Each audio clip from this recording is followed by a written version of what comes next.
job seriously, and he was in no mood to entertain out-of-town callers. I don't care if this man Ferguson is the president's representative. I can't talk to him now. I'm sorry, Harris. All right. I'll tell him.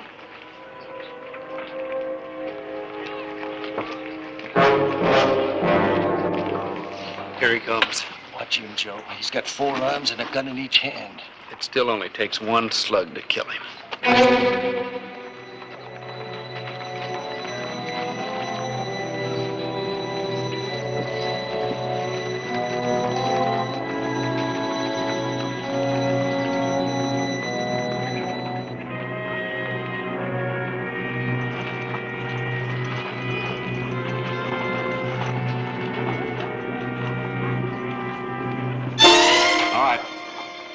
Hands up. Joe, you ain't giving up without a fight after coming here to get him.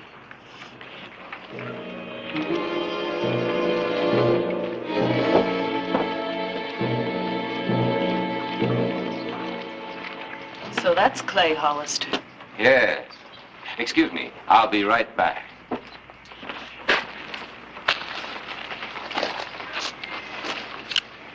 Looking for me, Joe? Not anymore. Who told you to kill me, Big Brother Ed? Good work, Sheriff.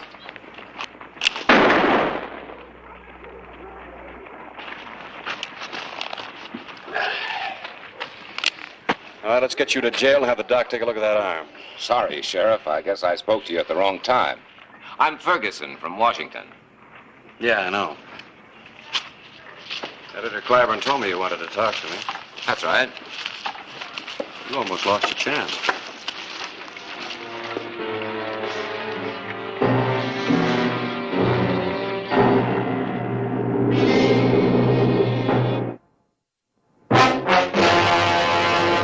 An actual account from the pages of my newspaper, the Tombstone Epitaph. This is the way it happened, in the town too tough to die. Tombstone territory.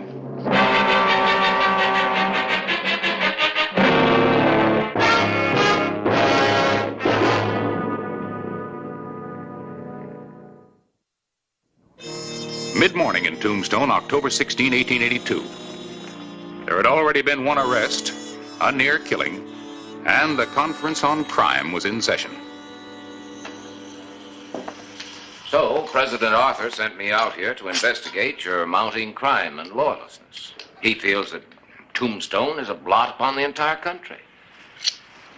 Your Boot Hill is proof enough of that. Mr. Ferguson, wherever there's sudden wealth, there's always sudden death, whether it be a diamond strike in Africa or a silver strike in Arizona. What's your opinion, Clyburn?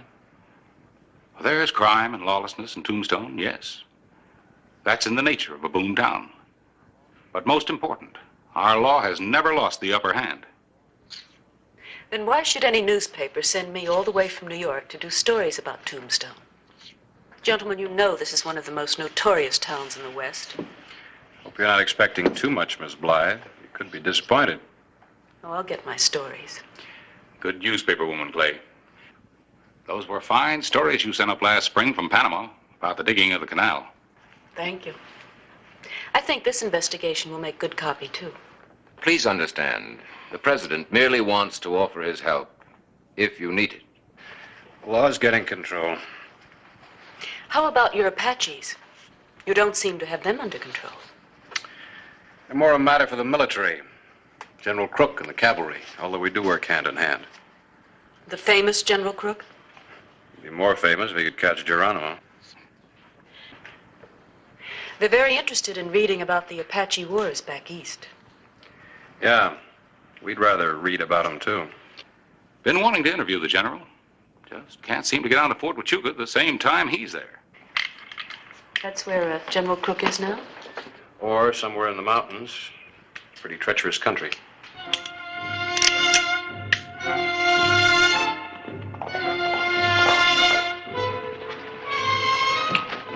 Elizabeth Blythe had come to Tombstone for a story, and she was determined to get it. She rode out toward Fort Huachuca and the dangers of outlaw country.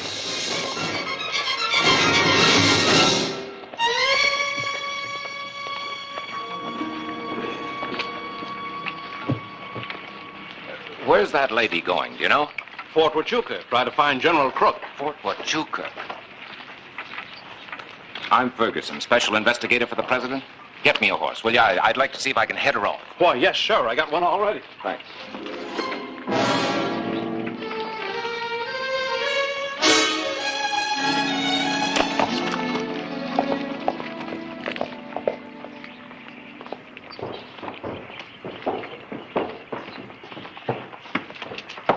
Thank you.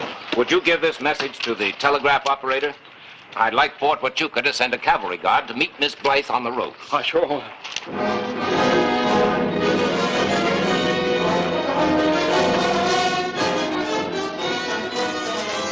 Elizabeth Blythe continued her ride toward Fort Huachuca, unaware that the president's investigator was riding out after her, or that one of the Chandler gang was also riding hard out of Tombstone.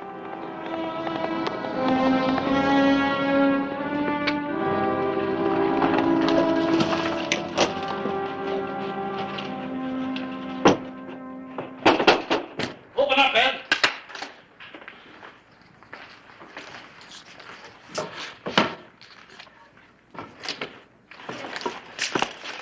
Ed, I got news for you. Sheriff's dead, huh? No. The sheriff got Joe in the arm, threw him in jail.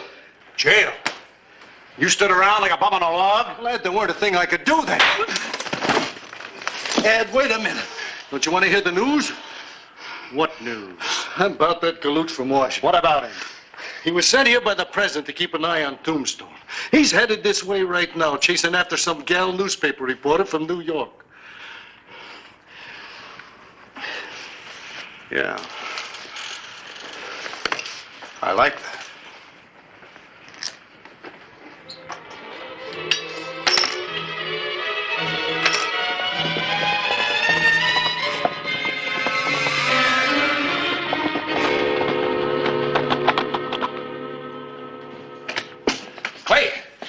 Clay!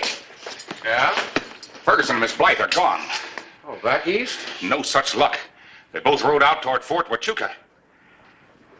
Great.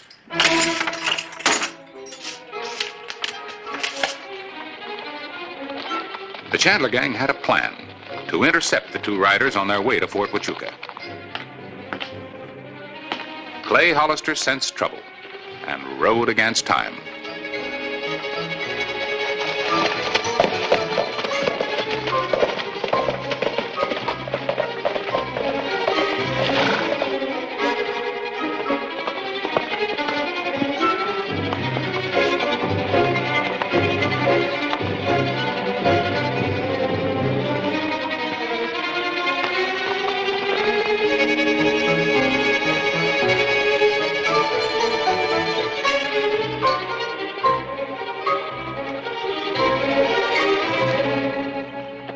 That was a very foolish thing to do, Miss Blythe.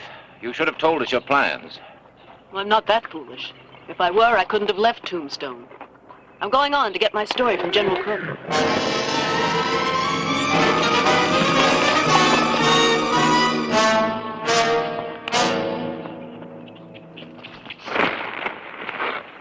What's this all about?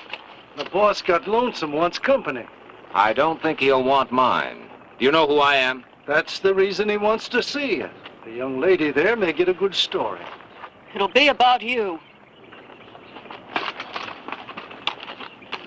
Oh, no.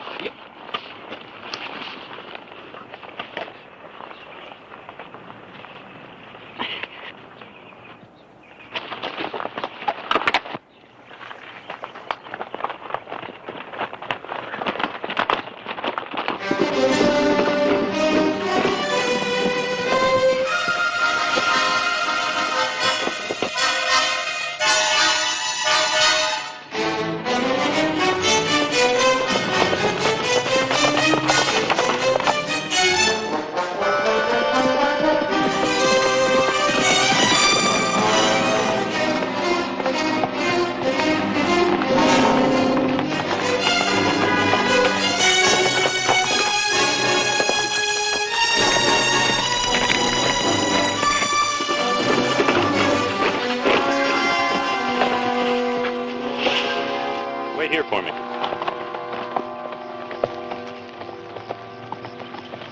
Howdy, Mr. Hollister. Where are you headed for? I'm looking for a girl newspaper reporter and a man who set out to find her. So are we. He wired the fort to send a guard out to meet him. Well, I can't understand how you missed him. Me either. Hope nothing's wrong. Look, Corporal, take your men up through the Huachucas on the way back. I'll ride through the Whetstones. Glad to, Hollister. And, if you find out anything, wire my deputy in Tombstone. Right.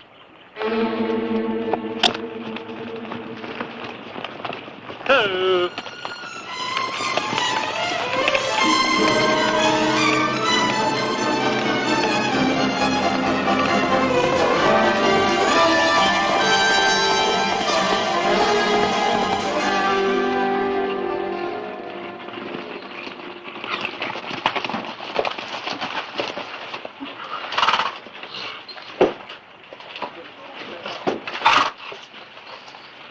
Step up.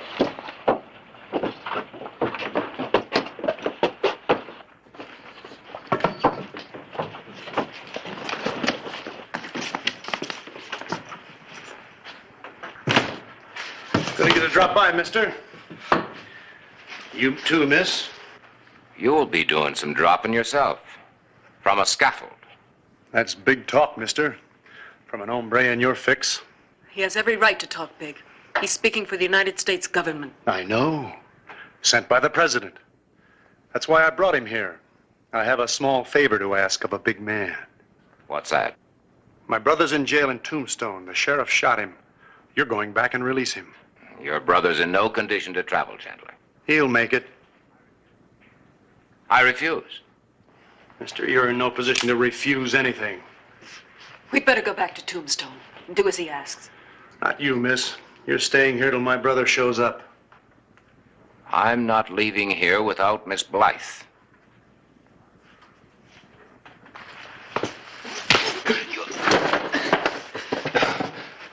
Are you ready to go back to Tombstone? Without Miss Blythe? No.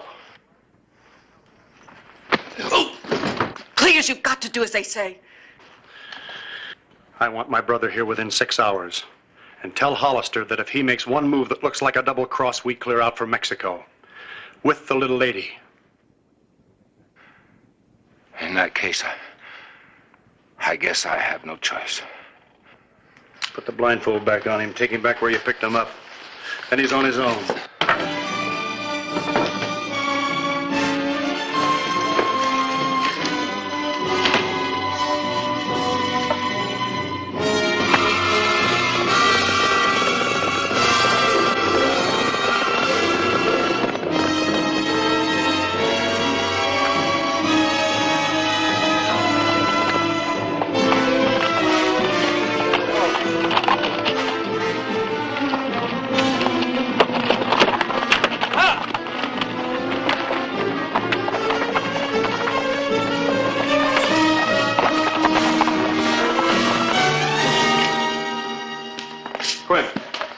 Together. What's up?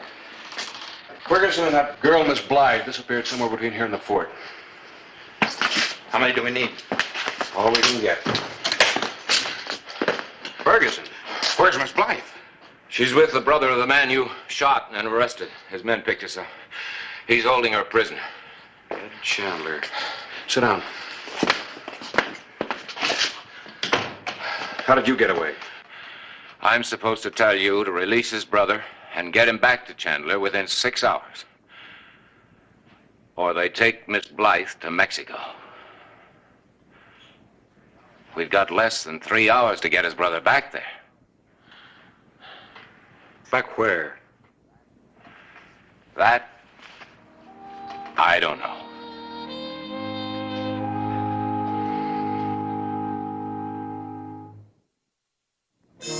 The afternoon of October 16, 1882. The investigator of crime in Tombstone had found some. And had found himself right in the middle of it. I've been trying to get something on the Chandlers. They're suspected of murder, rustling, smuggling, armed robbery. Everything in the book. I'll get the men to follow Joe. Maybe we can find him that way. Never mind the posse. Ed'd just skip over the border with the girl.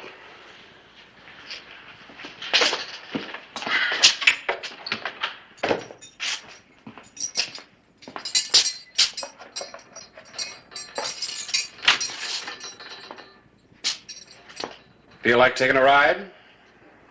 Depends on where to. Back to your brother. I'm turning you loose. Oh? What's the joker? Seems like a good idea. Afraid Ed'll come with the boys and blast the town, huh? Maybe.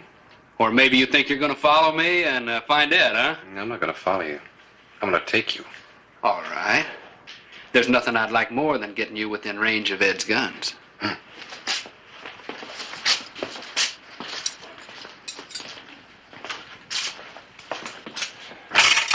Quint, I'm going to take your horse. Mine's tired out. Sure, Clay. And don't let anybody follow us. We won't. But if you're not back by tomorrow, the whole town will go out after you. We'll be back. And don't let anything happen to that on the way, or Miss Blythe is a gunner. Yeah. First you have to shoot him, and you have to keep him alive.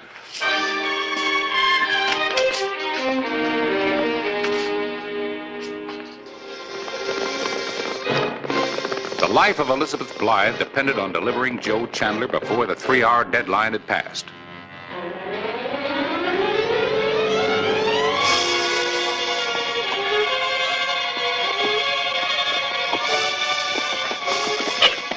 Chandler grew weaker, and the ride was slow.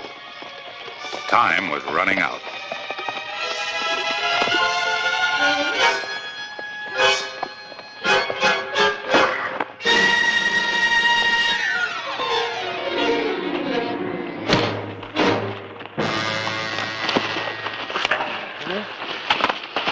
Hold it. Well, I'm glad to see you're so full of fight. Afraid I was going to lose you before you led me to your brother. You smart up, lawman. Go on back. You don't know what you're walking into. Mount up.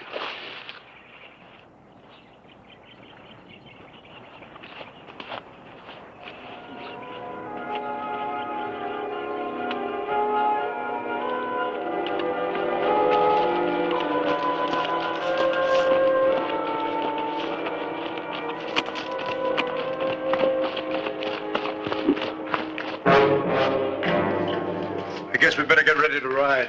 Looks like Joe isn't going to show up. You'll find lots of things to write about in Mexico, miss.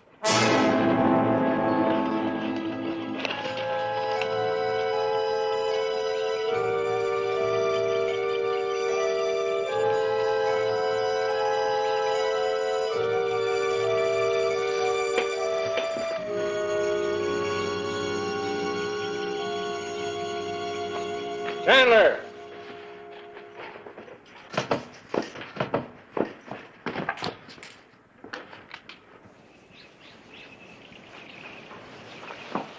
Send the girl out. I'll turn your brother loose. No! Turn Joe loose, then I'll let the girl go. I'm calling this. How do I know you'll let him go? She walks to me slowly. He walks to you slowly. And I'll have him covered every step of the way. You'll shoot him. Unless I have to. Give me the girl, there won't be any shooting. This time.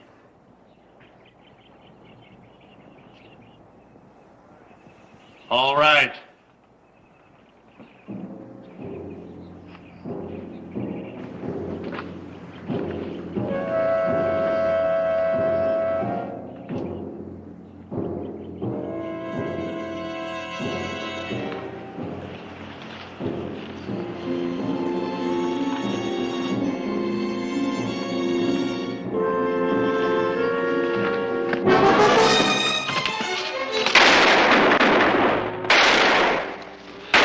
Did you get Hollister when you had the chance? You were just too fast for me. Well, he's not too fast for me. We'll get him now.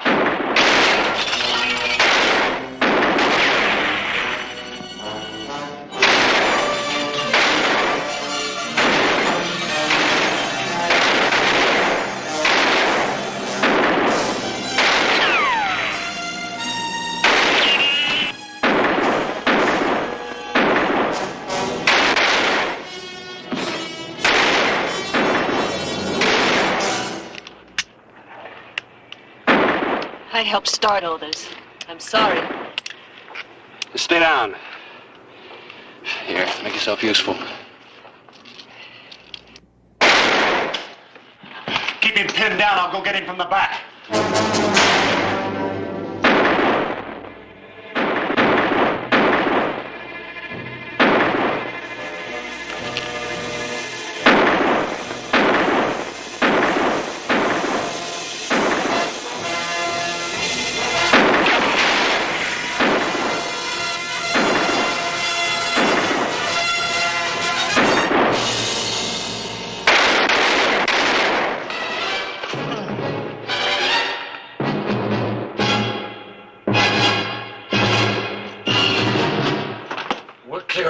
in fast. Hey, you're not running out on me when I'm hurt.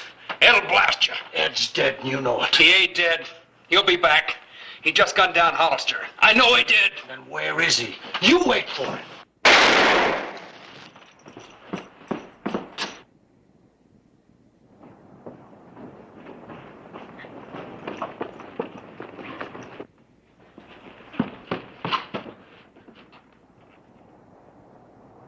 Still a couple left in the house.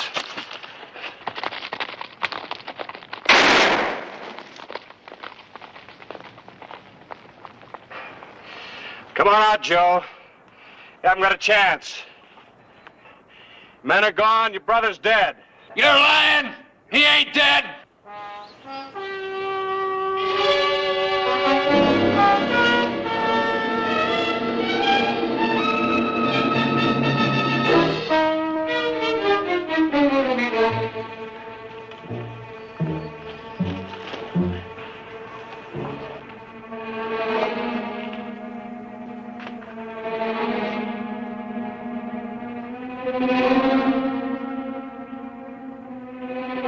You're all alone, Joe. Come on out.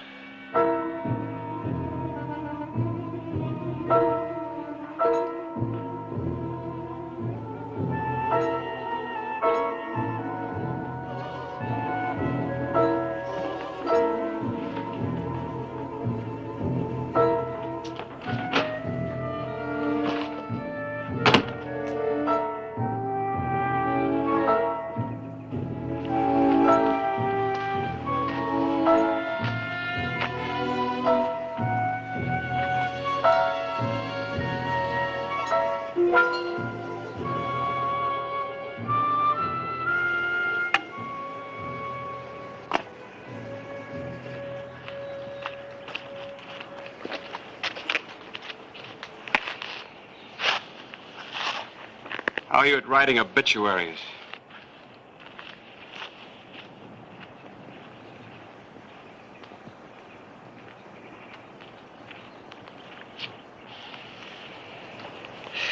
Going back to jail, Joe.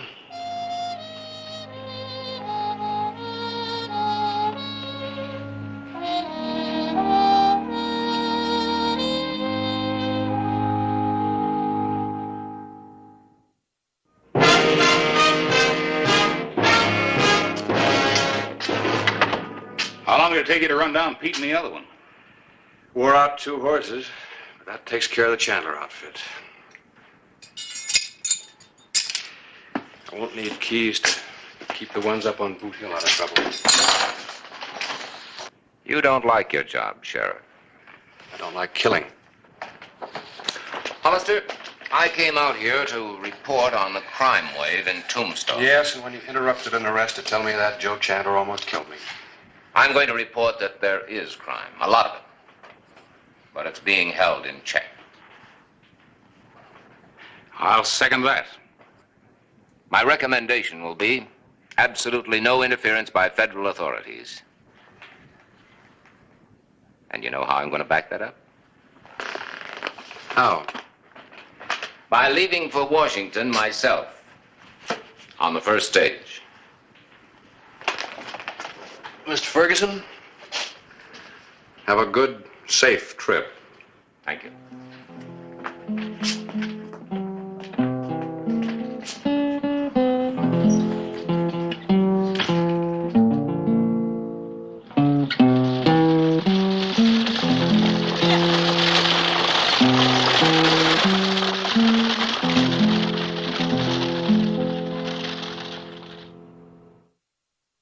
Whistle me up a memory, whistle me back where I wanna be, whistle a tune that'll carry me to Tombstone territory.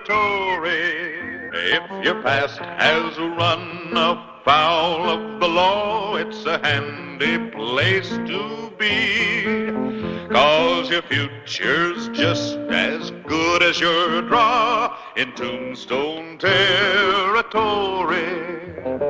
Whistle me up a memory, whistle me back where I wanna be, to Tombstone territory. In town. I just saw him. So? The talk is he's back in town to kill you, since you were the one who sent him up. Well, never expected to catch the two of you together. Must be my lucky day. Oh, Jake, I understand you're going to call me out. Don't listen to gossip, Hollister. I'm not here to kill anybody. Oh? Prison changed you, huh? Yeah. Clybourne, I want to run an ad in the paper. One of those one-liners. Expert wheelwright wants job. You? A wheelwright? I learned it at Yuma. You gonna run the ad or not? Sure, I'll run it. I'm all for any man who wants to go straight. And Hollister, if any joker wants to blame me for something again, you know better, see?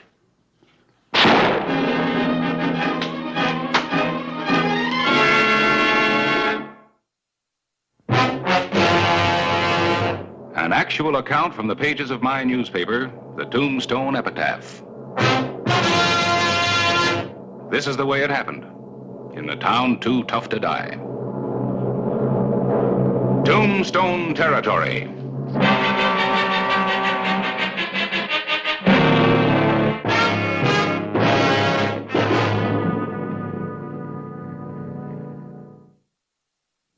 The morning of May 31, 1885, got off to a fast start. A man had been shot and killed on his way to work.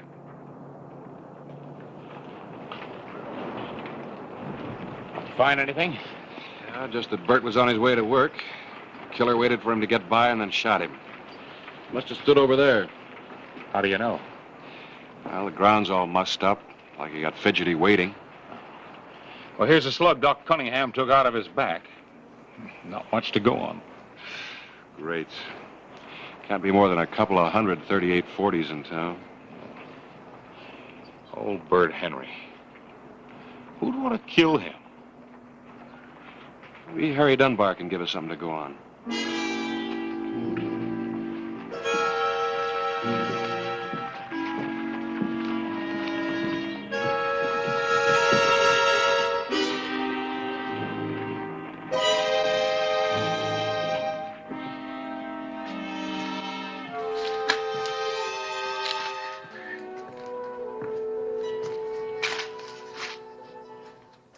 Looks like some folks are in for a spell of waiting for that baby. Also looks like I came to the right place at the right time. Haven't I seen you before? Maybe, maybe not. The point is, I'm a wheelwright. You need one bad. Oh, no, I don't. I've got the best man in town, Bert Henry. Well, Bert's not working here anymore. Somebody gunned him down. Bert? It was in Hollister's office when he was shot. Word is spreading all over town. That's why I thought... Hi, Harry. Well, you didn't waste any time getting here, I see. Somebody's got to take the fellow's job. Might as well be me. Got any idea who shot him down, Clay? No, not yet. All I know is he was ambushed on his way here. He died in Doc Cunningham's office. Why would anybody want to kill Bert? He didn't have much money. I remember you now.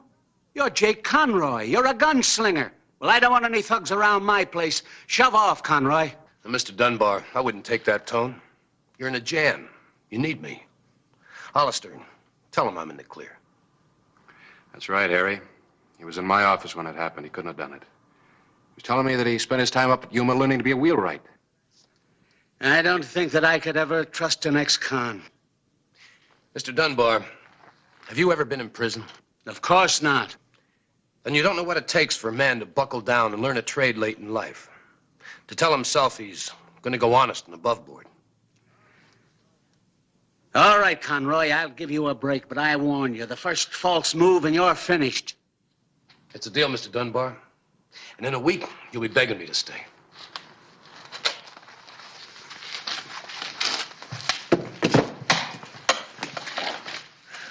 Well, let's see here. Dunbar handles a lot of important business. Stage line, couple 3 mining outfits. Now Jake Conroy's working for him. Oh, what's that got to do with anything? Don't you believe his story about going straight? I don't know. Wheelwright is murdered. Jake's a wheelwright. So he steps into the dead man's job. Well, you know Jake couldn't have done the killing. Yeah? I think we have to give him a chance. Kind of like recommending Billy the Kid for president of the First National Bank. Ah. I'll feel better if I check on him.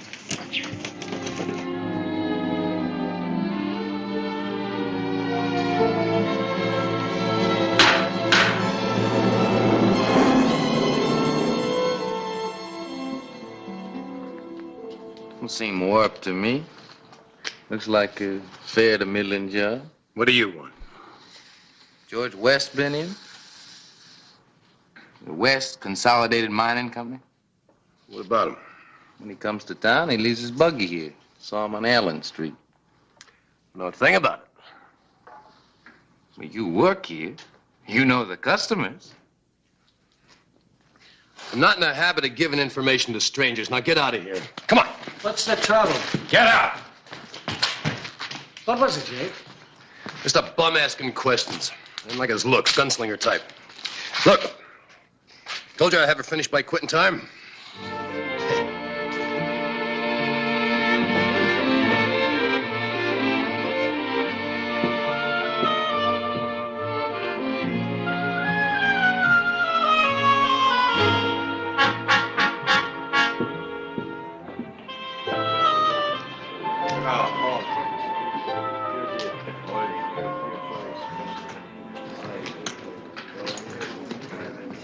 Give me a shot. Hello, Mr. West. How do you do? Bartender, I'll have another drink at the table. Mr. West. Not till I had my say. All right, what is it? Remember me? Holby Jones. I used to be a miner. Before you accused me of stealing silver or before you had me sent to the pen for something I didn't do. Well, this is preposterous. You're gonna pay for what you did to me, All Mr. right, West. head for the street. I ain't packing a gun. You are. I can fix that.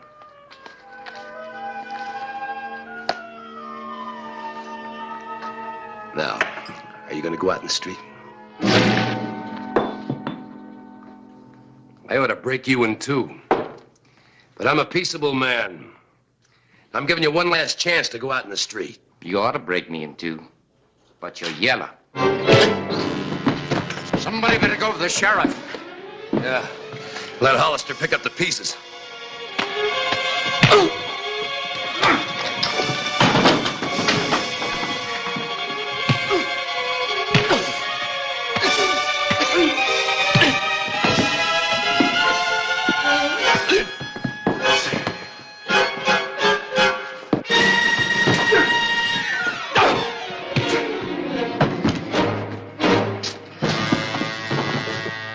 All right, Jake, you're under arrest. What for? I didn't do anything. He started it. I had to protect himself. Don't give me that. Let's go. Just a moment, Sheriff. He's right. That man mistook me for somebody else. He accosted me. This man stepped in on my behalf. Thanks, Mr. West. Thanks. I got in trouble a few years ago. You know how lawmen are. Once they get you pegged, they hate to see you come unpegged.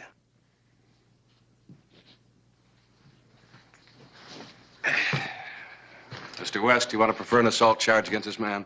No. Just lock him up and let him sleep it off for the night. Real high and mighty, ain't you, Mr. West? Let's go. Good man, Hollister. The best. Guess I'd be suspicious of everybody, too, if I had his job. I'm grateful to you, Conroy. If ever you need work, come around and see me. Thanks. But I'm working for Harry Dunbar right now. I'm a wheelwright. Wheelwright? I noticed that buggy of yours. Anytime you want it fixed, bring it around. I'll treat it right. All right. We seen you, Mr. West. Oh, Conroy, your gun. No, thank you. Don't know why I wear it. I guess we've got to protect ourselves in Tombstone. We found that out. We did find it out. Thank you.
sure like to get my hands on whoever did that.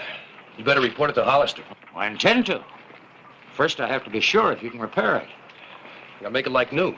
It'll take a while. Now, how long? Well, the rest of the day if I rush. I have a payroll I have to get out to the mine. And Dunbar can lend you a rig for that. And then when yours is fixed, I can return it and pick up the other buggy. Fine. Fine. That's real service. My pleasure. Now let me handle this and you go get Hollister. Maybe he can nail that vandal. Right.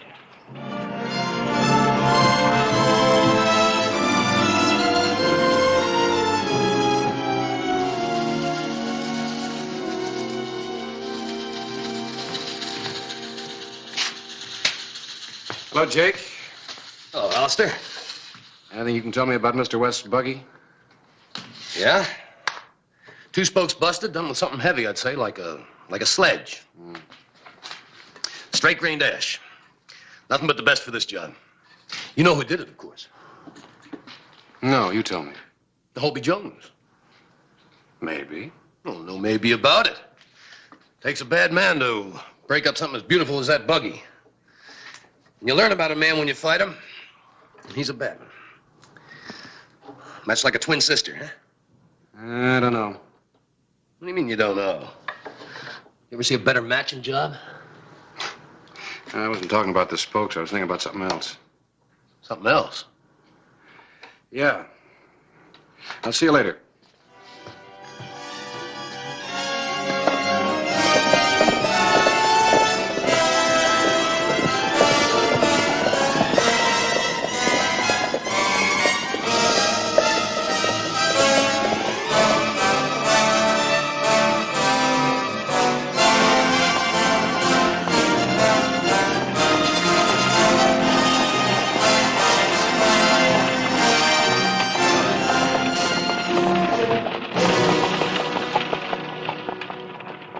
Save the leather, hop in. It's about time. You come by way of Tucson. Not there, on the floor. Nobody's gonna see me way out here. We're not taking any chances. I've got the sheriff looking for you, remember? You didn't have to do that. You didn't have to tell him I was the one who busted West's buggy. Lie down. All the way. Yeah.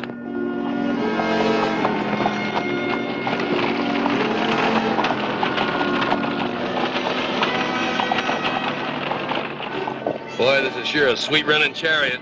Just another buggy. You ought to be glad everything's running so smooth. It ain't a bit smooth down here. Oh, just think of Mexico. Wine, women, and money. We'll be living like a couple of caballeros. Still got lumps from that fight. I've had the dirty end of this job all the way. That's because you're not educated. You should take up a trade like me.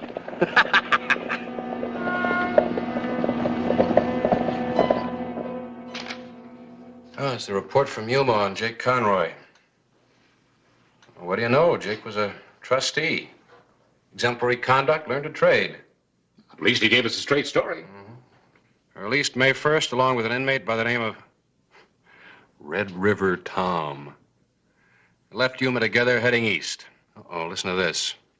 5'11", slim, dark-haired, 32, speaks with a slight southern accent. Reminds you of anybody? That story I gave you for the epitaph. Conroy's fight in the Crystal Palace with a stranger. Hobie Jones. Or Red River Tom, according to Yuma. These days, thugs change their name like you change your shirt. Well, then, if Conroy knew Jones, that fight in the saloon had to be staged. Uh-huh. But you gotta go back one step further. Hobie killed Bert Henry so that Jake could get into a key job. Then the fight set Jake up with West. So, naturally, when West's buggy was vandalized, he'd go to Jake. Let's get to Dunbar's.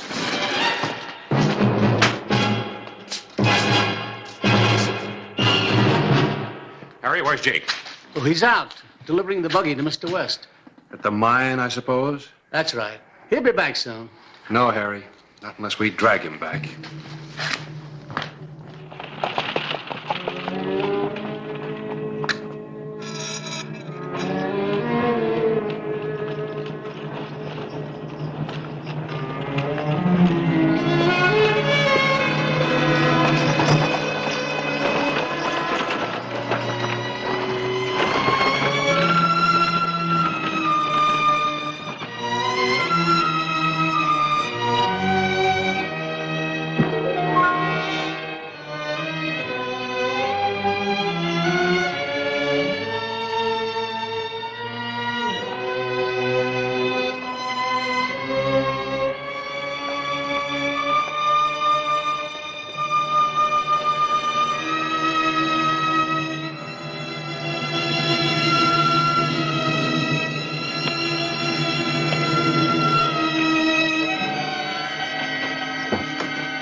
Hello, Mr. West. Brought your buggy back. Fine. Fine. Finished early, didn't you? Had to. Got traveling to do. I begin to see it now. Just do as you're told and nobody will get killed. Put the payroll in the sacks. We're going to take charge of it for you.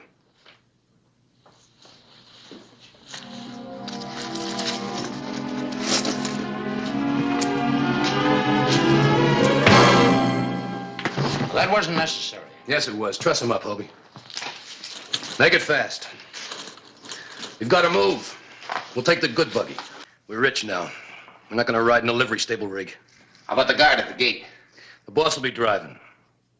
Hobie will be on the floor. I'll be beside you.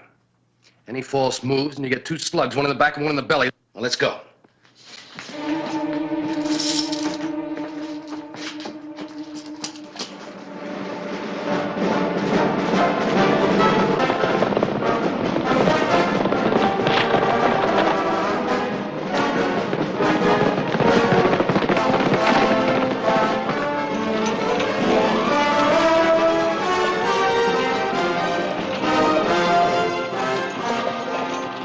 All right, Mr. West, you can pull up right here. Someday they're going to catch up with you. If I have my say, you'll hang.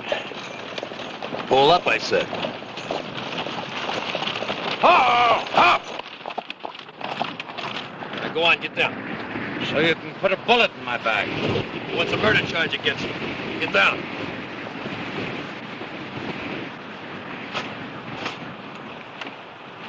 Now start hoofing it. Only take you a few hours. Yeah.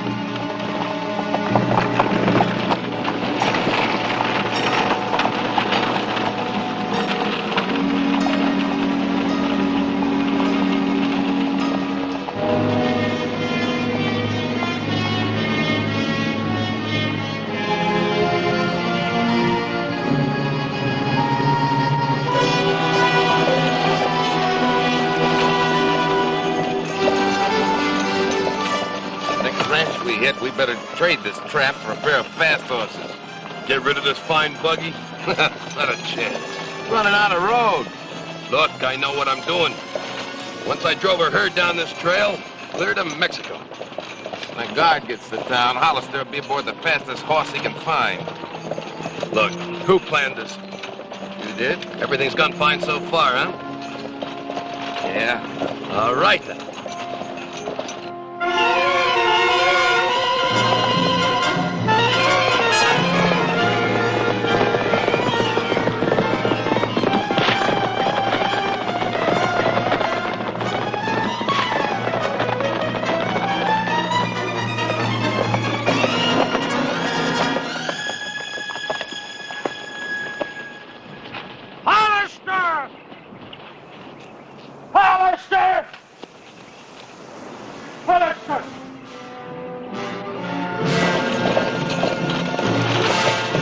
Time on foot. Get out and walk then. Hollister will be gaining on us. Look, we got a long lead. Hollister can't sprout wings.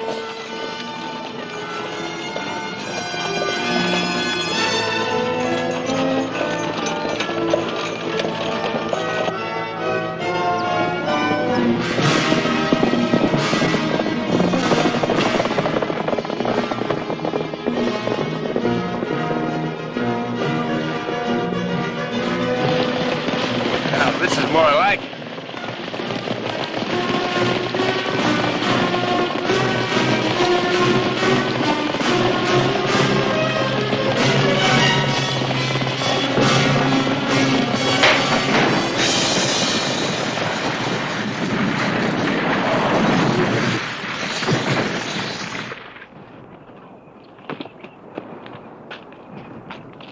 That's the one you were supposed to fix.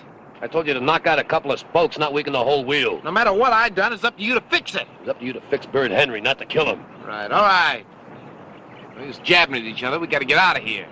When you were harping about riding horses, now's your chance. Carriage snags and no saddles? Shut up and help me unhitch.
Guard him, Harris. I never buck odds when they get too big, Hollister.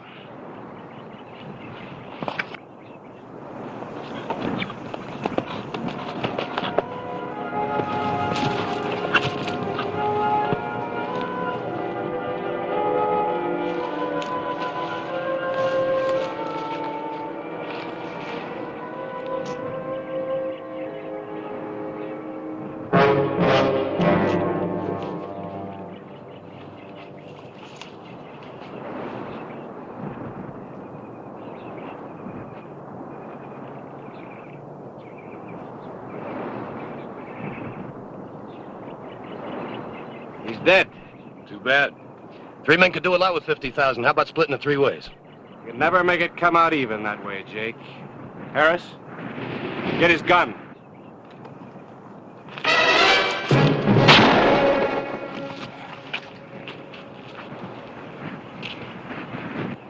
Oh, I'm glad you're a good shot. That was close. Close for Jake. If I'd had more of a target, we'd have had another dead wheelwright.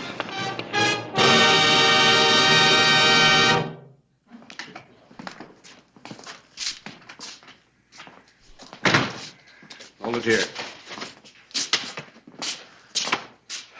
That judge hauled off and threw the book at me. You got off easy. You deserve the rope. Yeah, I'd be in Mexico right now buying and selling judges like him if it hadn't been for that buggy wheel. Cheer up, Jake. Takes time to make a master wheelwright.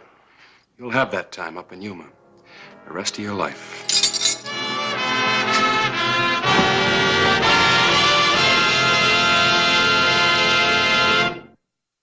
Whistle me up a memory, whistle me back where I wanna be, whistle a tune that'll carry me to Tombstone territory.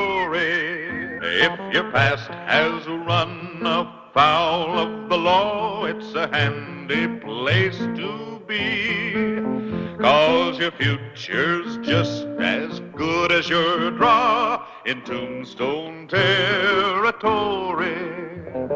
Whistle me up a memory, whistle me back where I wanna be, to Tombstone territory.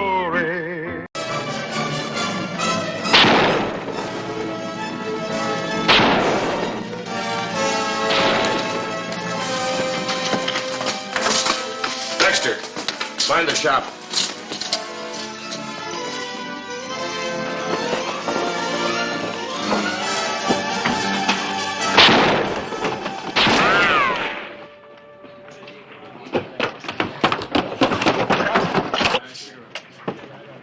I've warned you before about Yehu in this town, Buckhorn. Don't you bluff me. I caught that Indian stealing horses from the mission. That's Little Hawk, one of Father Miguel's most trusted Indians. No more he ain't. The Padre was with me when we spotted him stealing the horses. No, I do not steal mission horses. Shut your lying mouth. That's enough. If Father Miguel caught him, it looks like an open and shut case, Hollister. You've had too much horse stealing from renegade Apaches lately. Why don't you do something about it? Little Hawk isn't riding with the renegades anymore, Mr. Griffin. So he says. But we have 2 witnesses. Just Buckhorn here and Father Miguel. You believe the Padre's testimony, don't you? I will, when I hear it from him. We ain't got time for that, Hollister. What we need around here is a sheriff that knows what to do with a rope when he's dealing with horse thieves. The circuit judge will be here in 2 days. Little Hawk will have his trial then.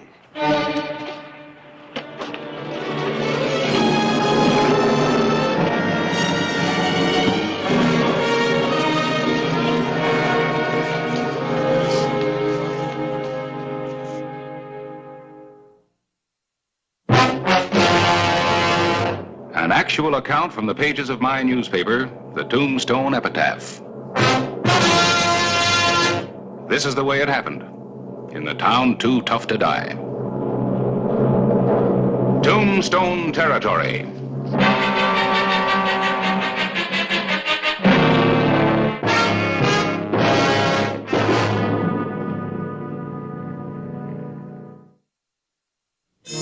The morning of April 27, 1880 had gotten off to a typical Tombstone start. Gunfire had greeted the day.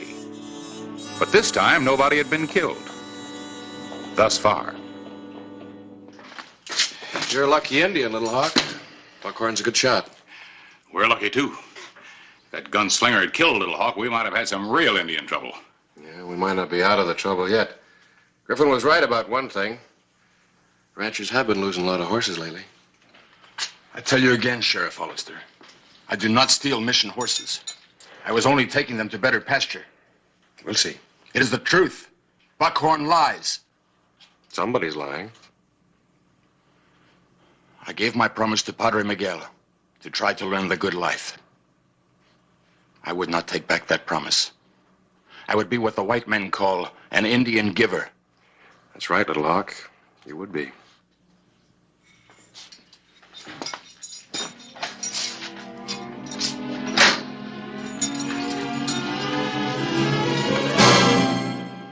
You must have had every chance to kill that Indian before he reached Tombstone. Why didn't you? Well, don't you think I tried?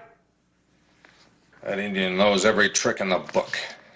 Fellow is like shooting at smoke. I hired you to cause Indian trouble. Now, what about it? Well, it ain't been so easy.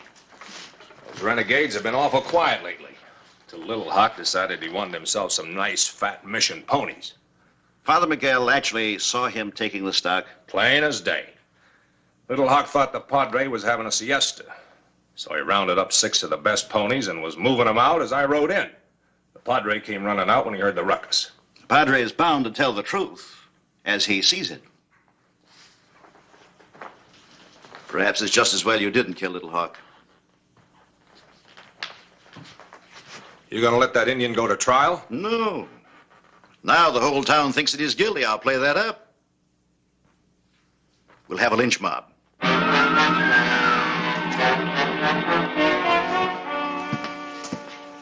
I don't like it, Clint. It's too quiet. How did they cool off? In a saloon, Buckhorn's bad enough when he's sober, but when he gets liquored up, look out. Seems a lawyer like Griffin would be too smart to go along with lynch law. Yeah, but he was all for it this morning.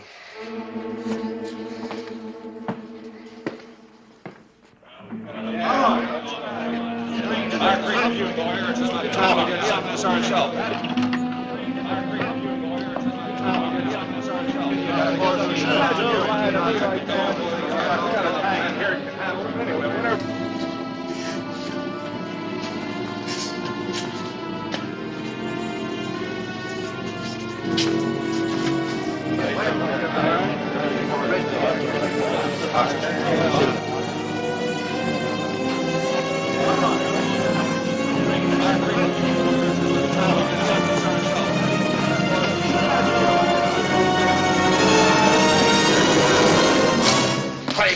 They're coming for him, Griffin and the mob.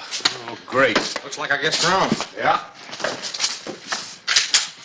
Wait a minute. There's another way.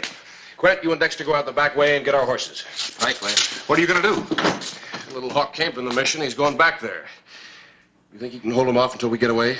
Well, they're not mad at me yet.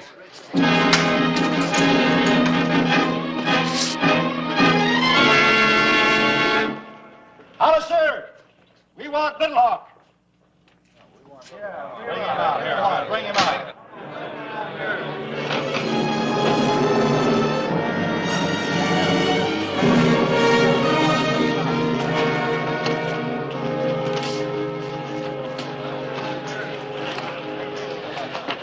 Come on, bring him out, Hollister. We're breaking in.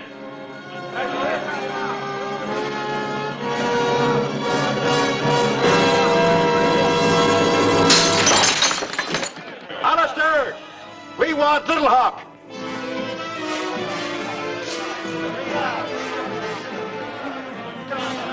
Come on in, Griffin. Nobody's stopping you. Fine, men, let's go.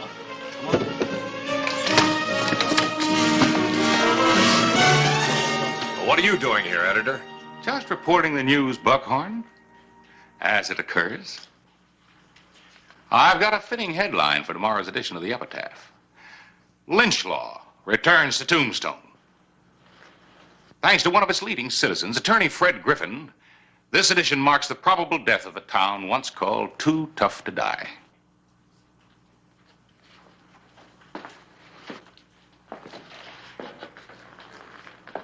Get out of the way, Clyburn.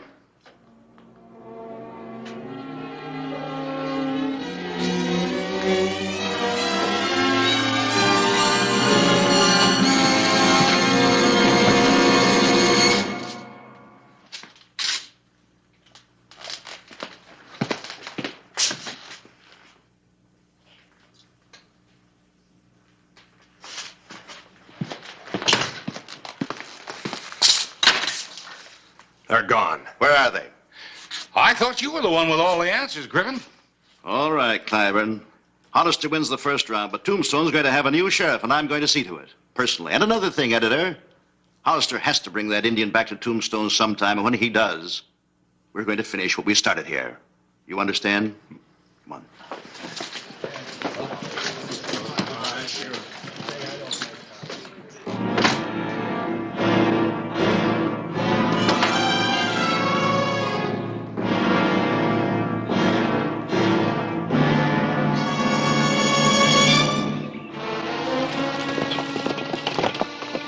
Sheriff Clay Hollister knew Indians. But sometimes, the more you knew about them, the less you knew about them. He was taking no chances with Little Hawk. I think I'll let Quint have one of the reins going through the mountains. Wouldn't want that horse to run away with you. Could be hard to find.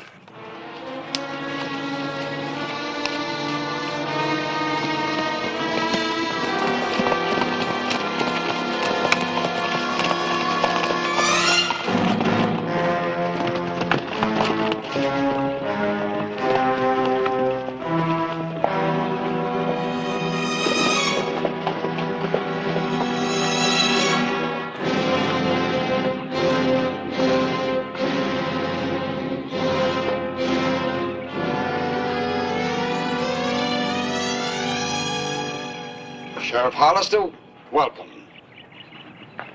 Sanctuary, Padre. Padre, help me. In Tombstone, they shot at me. They put me in jail. Yes, I have heard. But these are our good friends. We are, Padre, if Little Hawk's innocent. Otherwise, you'll have to pay. But I did not steal the horses. I was only driving them to better pasture. Toward the rocks of the Cherry Collis? Padre, I know a green valley with better water. You better save that for the judge and jury. Meantime, we have to save him from a lynch mob's rope. You can't very easily try a dead man. They will shoot me anyway, or hang me. Sanctuary, Padre, sanctuary. You need no sanctuary from them, even if I could grant it. Does that mean that Little Hawk is guilty of horse stealing, Father Miguel? Well, if so, please try to understand. The Apache thinks differently about animals than the white man. To take another man's horses is a great honor in his tribe. He isn't in his tribe anymore. He's a mission Indian now, and he's got to observe our laws and customs. That is true. The circuit judge is due in Tombstone day after tomorrow. Can you hide him until then? Keep him in custody till trial time? Custody? If you got some place to lock him up, my deputies will guard him. Well, we have no locks here. Unless the granary. That is a safe place. May I see it, please? Why, of course.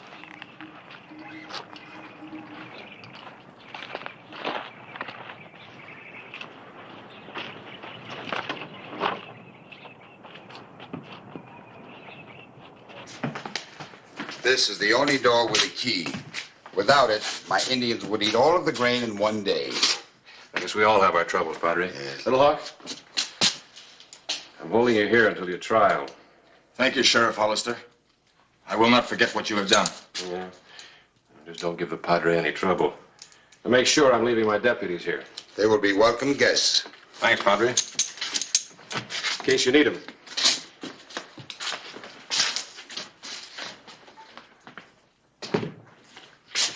When you come back for Little Hawk, I will accompany you to Tombstone.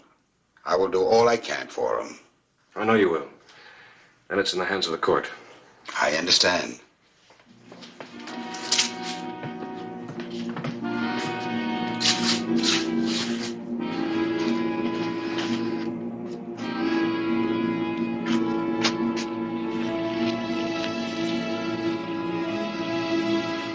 Sheriff Clay Hollister started his long ride back to Tombstone.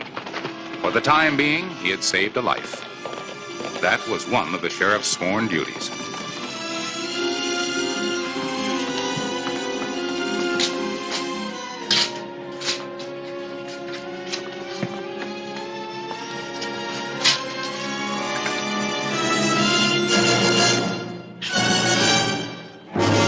Padre, I must talk to you. I want to confess.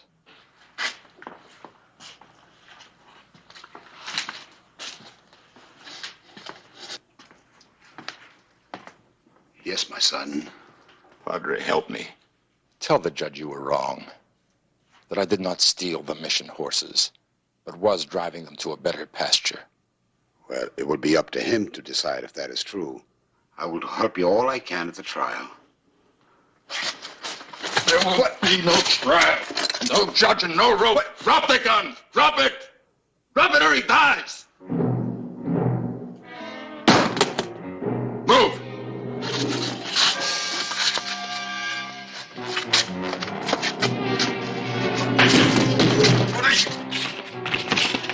Lock the door. Lock it.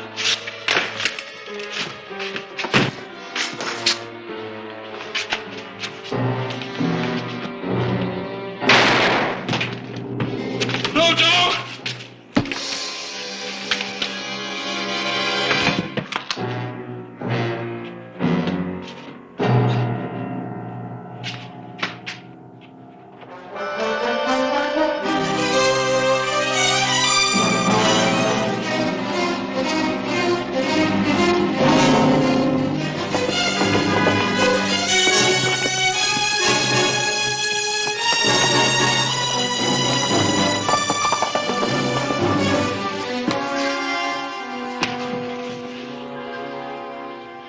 Padre!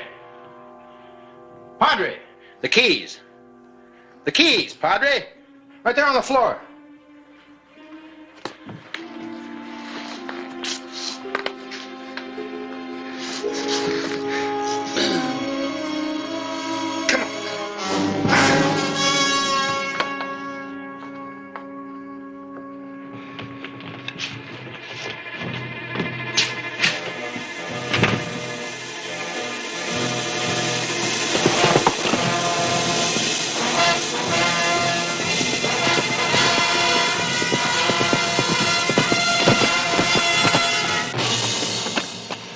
Thought I better ride out and tell you.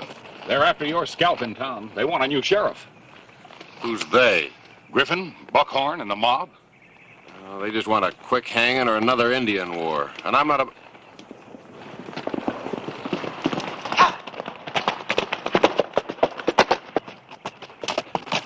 Little Hawk, he escaped.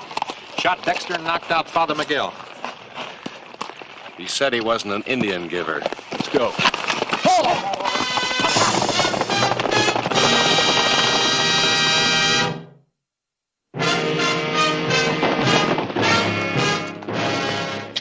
How is he? He's coming around. Dexter?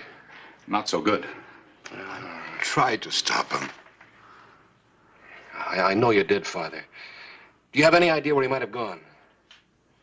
Chera. Cowards. Quint, you got those handcuffs? You and Harris hitch up a wagon. Take Padre Miguel and Dexter back to town. Right, Clay. What about you? I'm going after Little Hawk. Man, are you out of your mind? You can't go up there alone. That's Indian country. There's just one Indian I'm worried about. You'll be riding into a trap. He'll shoot you before you even know he's anywhere around. Now, look, I'll go back to Tombstone and pick up a posse. And... Who? Lawyer Griffin and that lynch mob that are out after my hide? No, thank you. Clay, remember, he's got 2 guns. Yeah? So have I.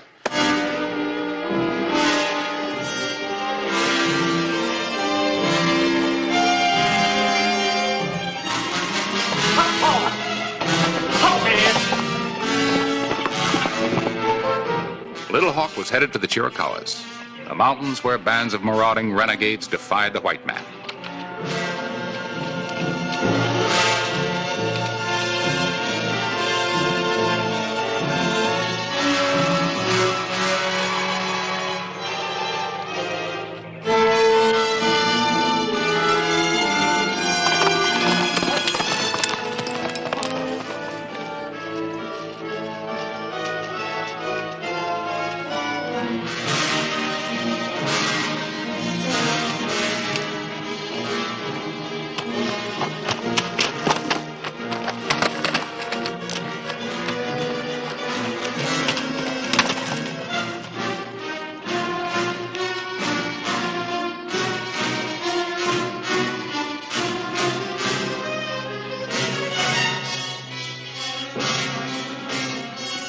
Sheriff Hollister continued a relentless pursuit.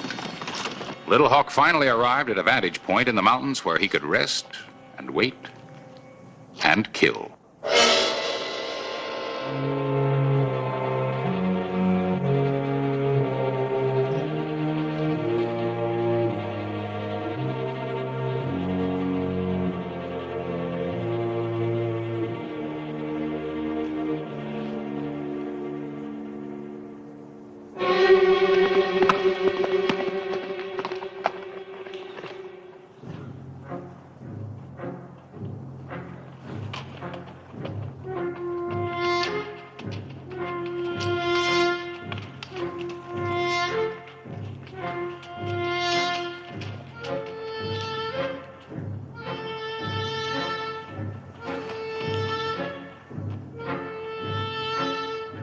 Little Hawk's trail grew harder and harder to follow. The inner Chiricahuas were known only to Indians. For the white man, it was no man's land.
Drop the gun. You're headed in the wrong direction. Your trial's back in Tombstone, remember? Where they can't wait to hang me. They just might hang you now. It's a pretty bloody trail you left. All right, Sheriff. I will go with you. But you will have to help me. I've hurt my hand. See?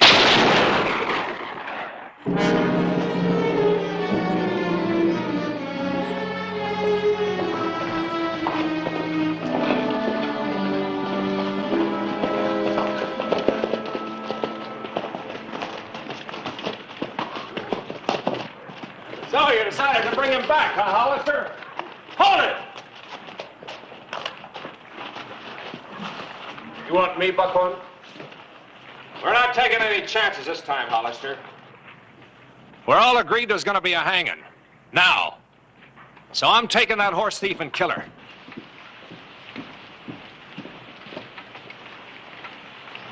You talking for yourself or for Lawyer Griffin here? I'm talking for everybody in town. You're through, Hollister. These people here will tell you so. We don't like Indian lovers. And we're going to end it all by hanging that horse thief. Maybe. If the court says so. The court? There's always loopholes. We're hanging him now. I don't think so. I do.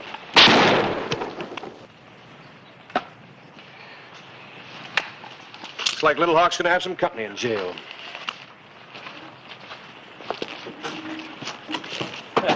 Aren't you going to do something, Griffin? Come on, Buckhorn. Oh, wait a minute. He hired me to make trouble for the Indians. He's lying. Would you take the word of a drifter? I was no drifter when you needed my gun to help you get the Indian land so you could sell it to the railroads. You're a smart lawyer. You should know the penalty for persecution and fraud, not to mention inciting a lynch mob. Will you join us, Mr. Griffin?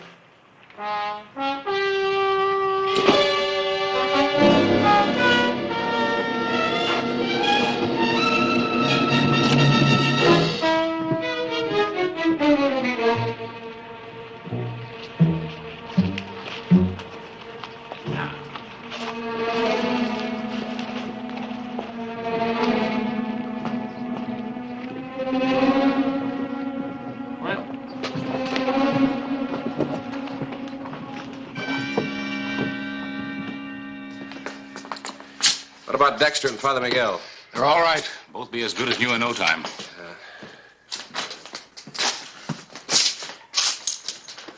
What do you think will happen to Little Hawk? He'll be tried.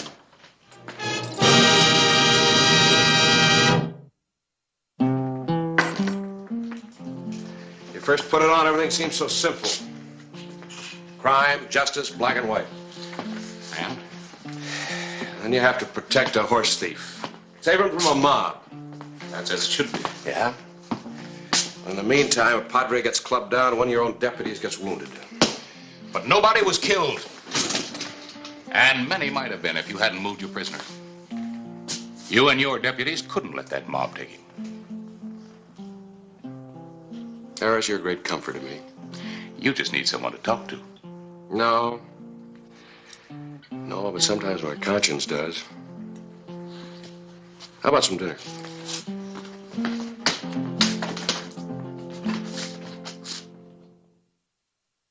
Whistle me up a memory, whistle me back where I wanna be, whistle a tune that'll carry me to Tombstone territory. If your past has run afoul of the law, it's a handy place to be. 'Cause your future's just as good as your draw in Tombstone territory. Whistle me up a memory, whistle me back where I wanna be, to Tombstone territory. Talking ones.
$3, old boy.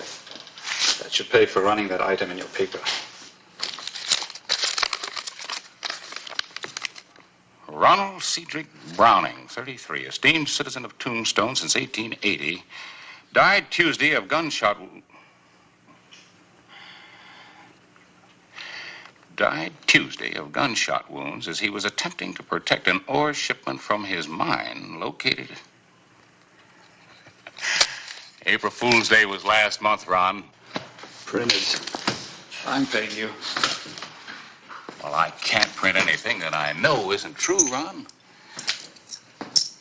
Now, why don't you take your $3 and go over to the hotel and Get yourself a room and sleep it off. Print it. You've got to print it. Can't. Ron, I'll print your obituary, and it won't cost you a cent. When at least one fact is true. That you're actually dead. Then I'll make it true. Ron!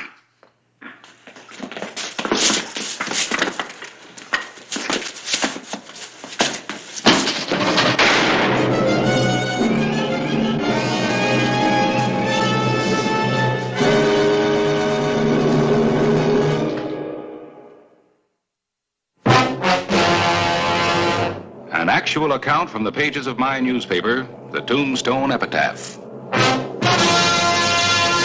This is the way it happened, in the town too tough to die. Tombstone territory.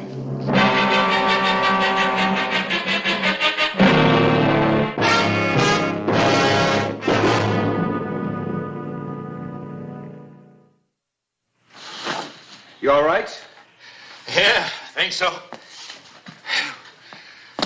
One thing's for certain. The ordinary taxpayer sure gets prompt service from our sheriff. Is that Ron Browning? Yeah, he's all in one piece, just passed out. Slug buried itself over there. Why'd he want to draw down on you? He didn't. Was it his gun? He came in here and wanted me to run his obituary. When I refused, he threatened to kill himself. That's kind of funny.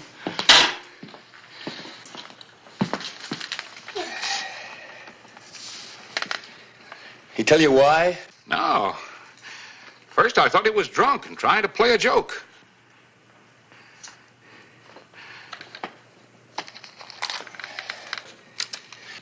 What are those? Well, I saw him coming out of the post office. I thought maybe something he got might have set him off. Something sure did. He wasn't easy to stop.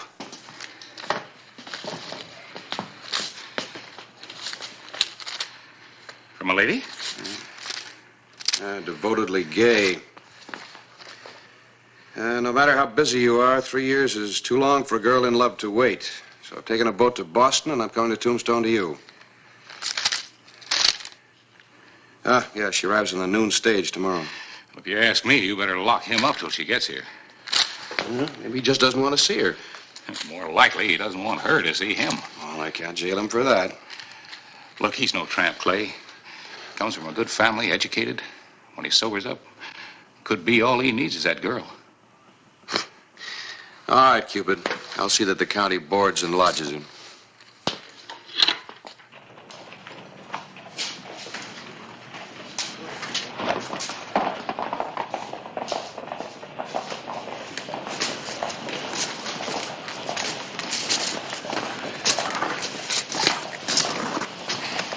Watch the step. Put him in my chair, Harry. Yeah, all right.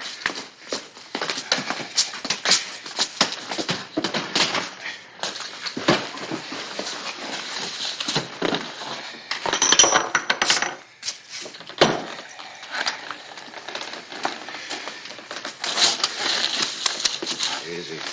What do you think you're doing, old boy? We brought you here for your own good, Ron. But if you want an apology... I think you should apologize to, Miss Mitchum. Now, see here. I read your letter hoping it would explain why you pull a gun. It did. What do you want me to do? If I do more than I have, I can't see her. Why not, Ron? 3 years ago, Gay and I fell in love. Her father publishes books. Wanted me to join the firm. I just couldn't see it.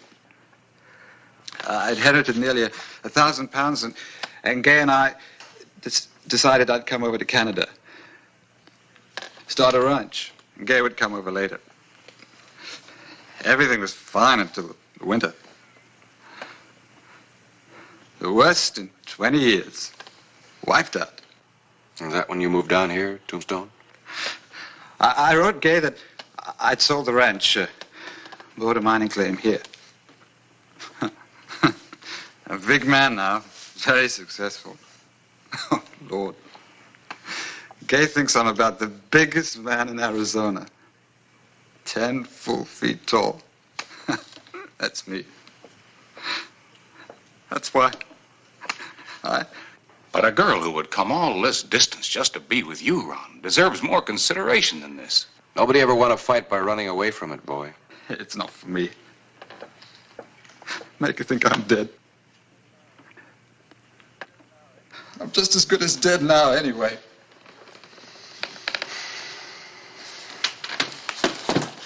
Come on, you'll feel better about it tomorrow. Up you get.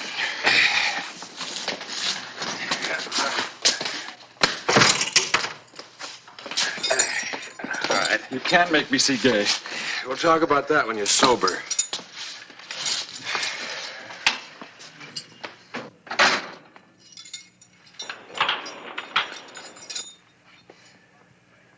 I'm much obliged, Clay, and I think you'll be.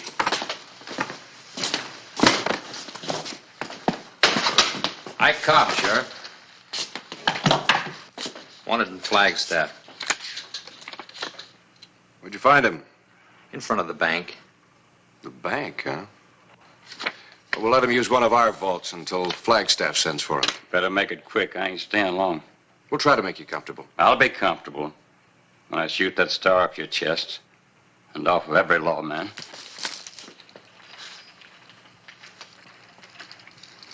Drop it.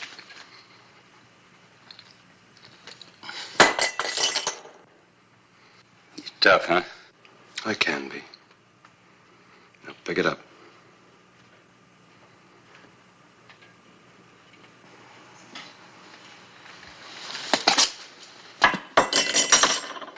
Now let's make you comfortable.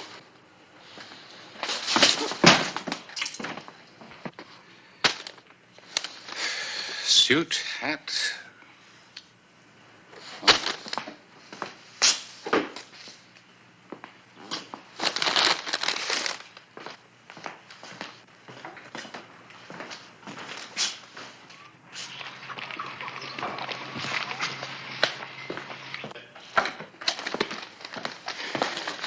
Here, Clay. You see that he gets shaved and dressed. My confounded press broke down again. Have to get the blacksmith to forge a new part or I won't be able to get my paper out. Is that an excuse for not taking Brownie to meet the girl? I'll be back in plenty of time. Oh, Harris. Moody's in this morning. I don't trust him to handle a razor by himself. Will you ask the barber to step up here and shave him? Sure.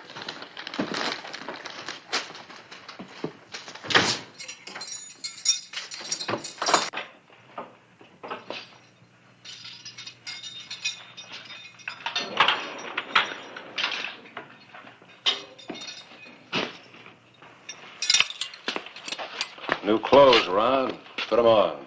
Give yourself a break. All right. The clothes won't make a difference. You know that.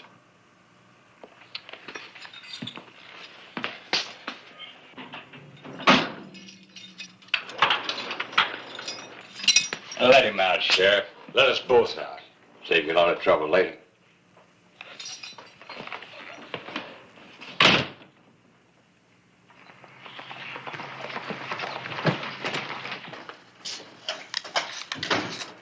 Hello, Singh.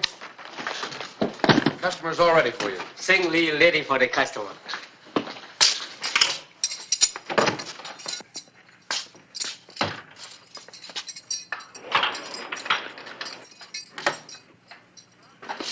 Oh, Mr. Brownie. There's some water in that pitcher over by the bunk. Yes.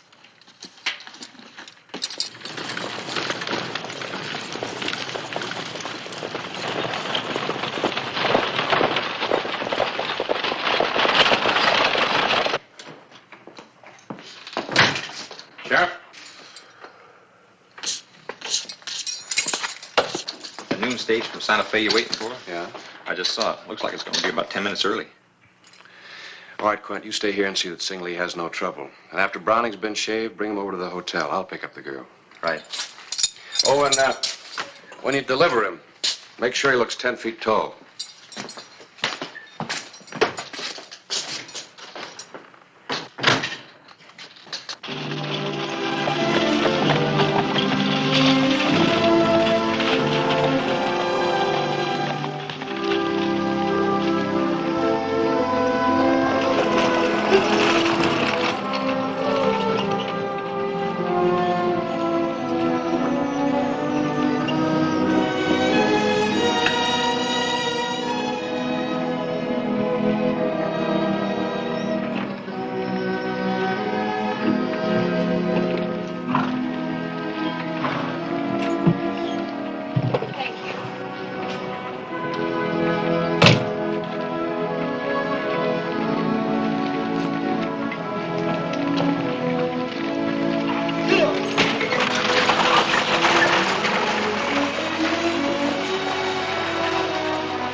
Mitchum?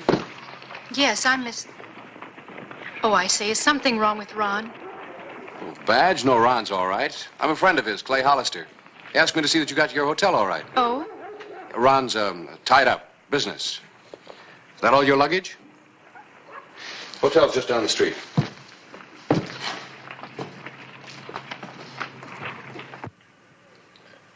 Mr. Quinn, maybe you better let me take Mr. Browning outside and put him in a chair.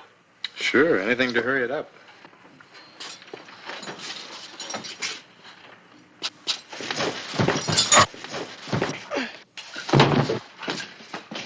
Browning, lock the barber up. We'll both get out of here together.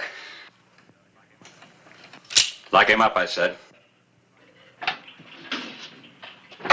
Keys. Hurry it up. Lock him up.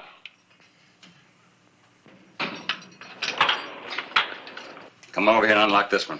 I mean, right now.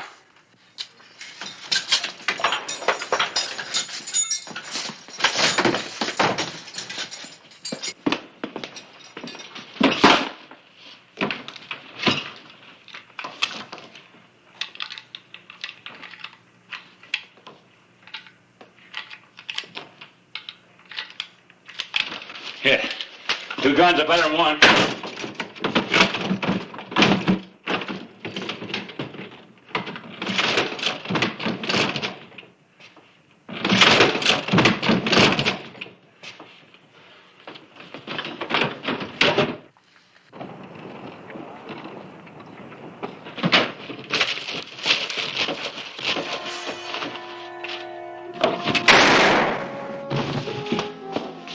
Come on. You get caught now, they'll throw the book at you for jailbreaking. Come on!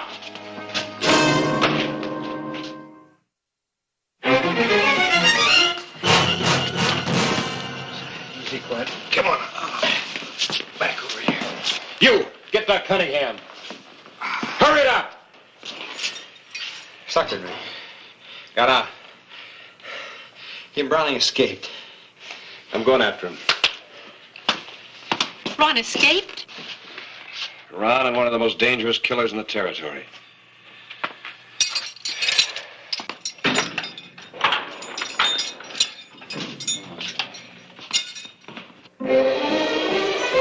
The afternoon of May 13, 1882. Tombstone had had jailbreaks before, but this one really hit home. So, now you know all of it. Ron just didn't want you to know how far he'd slipped. I want to go with you, Sheriff. You stay in here, Miss Mitchum, and no arguments. But if Ron were forced to go... Clay, I saw them heading out of town toward the Dragoons. The way they were riding, I think they were heading for Browning's diggings up in the hills. Here's your rifle, Deputy.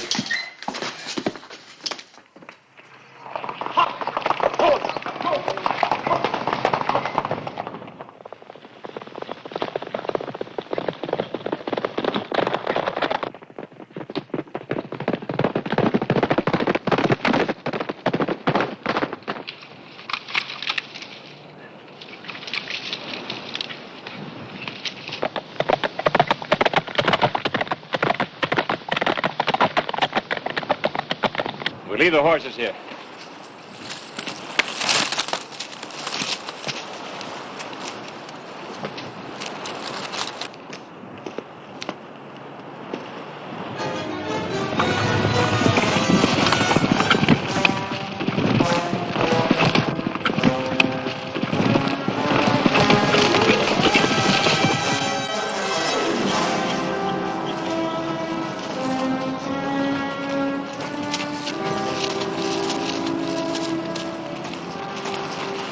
Where's the mine? Up there.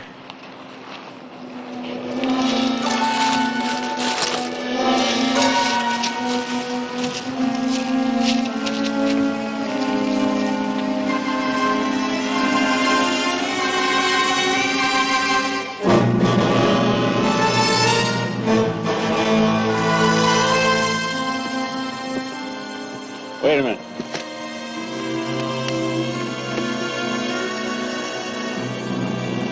You stay here until I get up in those rocks.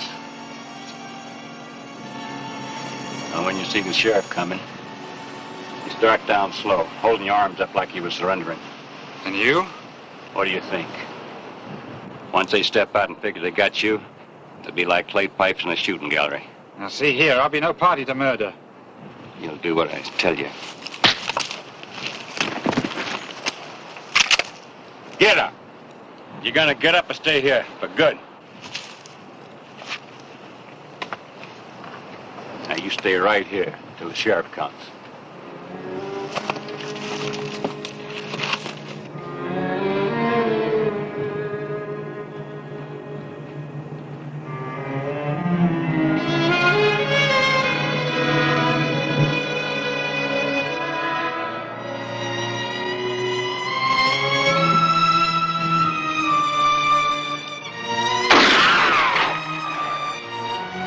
What do you make of that?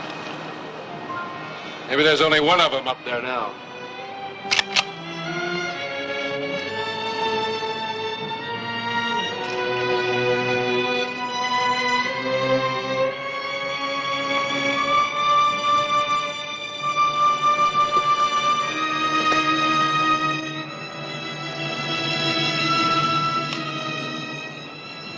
You'd be dead now, except I need you for bait. Now you stay put.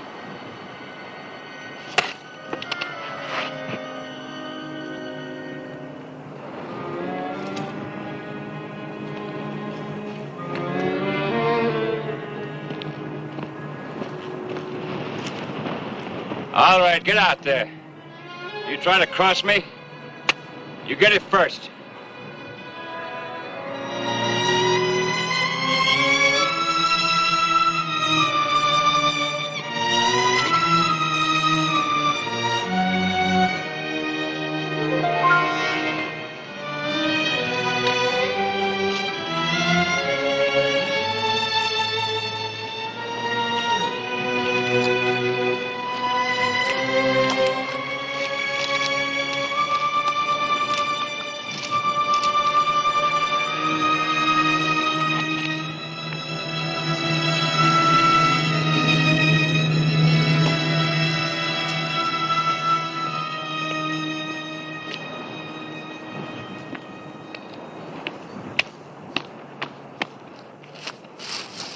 Browning! Clay Hollister! Sheriff! I'm giving myself up. Come and get me. Stay where you are.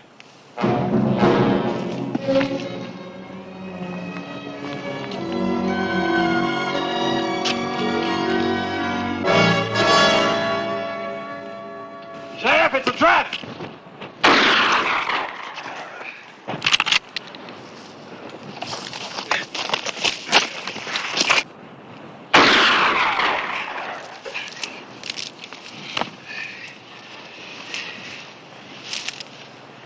You'd have been better off in jail.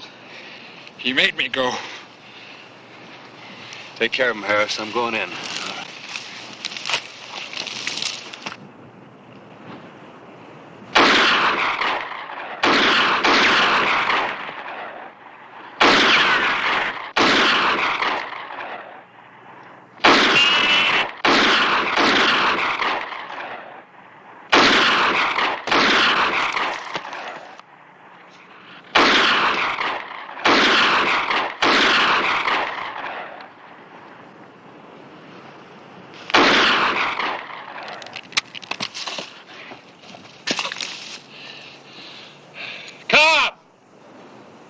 Toss down the rifle and stand up. I know you're about out of shells. Now do you walk down or do I carry you out?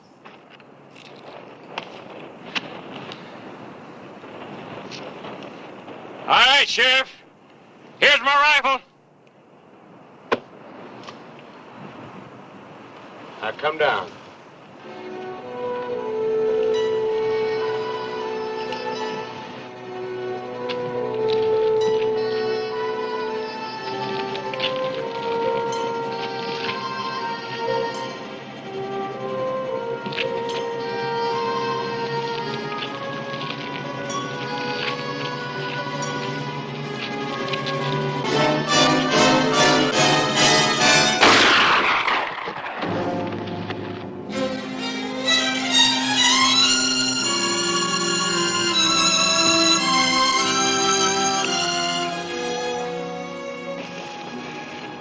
Undertaker will have to come back up and take care of him. Let's get you back to town before you lose any more blood.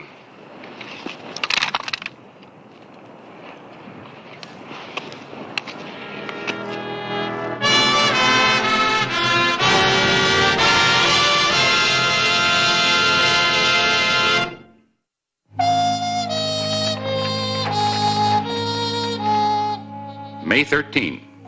Things seem to have quieted down in Tombstone, except for the editor, who was trying to do 3 days' work in one. Well, hello there. Hello, Mr. Clyburn. Well, give it to him, darling. Since you refused to publish Ronald's obituary, Even though I coughed, try to make it true. we thought you might like to publish this social item. Ronald Cedric Browning will marry Gay Elizabeth Mitchum Friday, May 15th at St. Paul's Episcopal Church. Well, congratulations. Hi. That what I think it is? Yeah, they're being married tomorrow, Clay. You going to give away the bride? No, I'll let you do that. I've got something to give away to the groom. Well, what is it, Sheriff? Draft for $500 on the Flagstaff National Bank. Oh, Ron, imagine it's more than 100 pounds. Well, it's what a man gets for being 10 feet tall. Reward for information leading to the capture of Ike Cobb. And one of the prettiest girls ever to come to the territory. Thank you, Sheriff. You're welcome. Well, Sheriff, we'll see you tomorrow. All right. Say now, I don't mean to be selfish. Wouldn't you lads like to have a go at kissing the bride? After me, that is.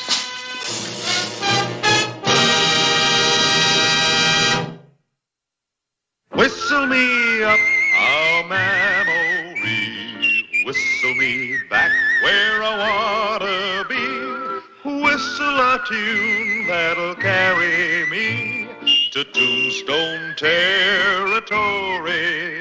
If your past has run afoul of the law, it's a handy place to be, 'cause your future's just as good as your draw in Tombstone territory. Whistle me up a memory, whistle me back where I wanna be, to Tombstone territory. I'll cover you. You'll do what? I'll tend to the horses. Now get out of sight.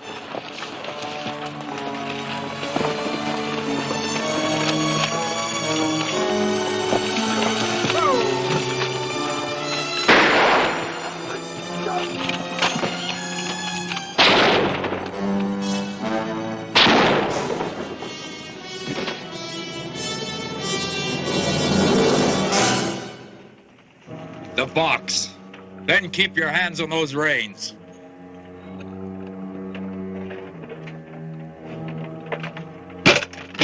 You inside. Get out here.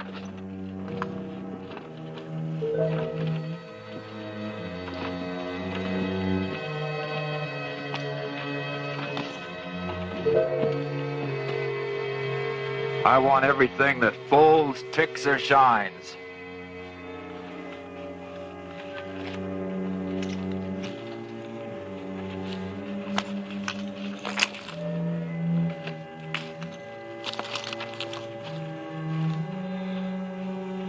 I said everything, including that book. I'm a journalist. These are my notes.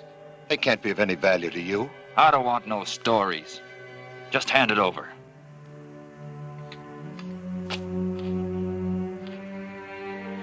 A writer is a man of great curiosity. Might I ask you a question? Ask it. When you spend this for whiskey, does it taste of blood? Any other questions? All right, climb up.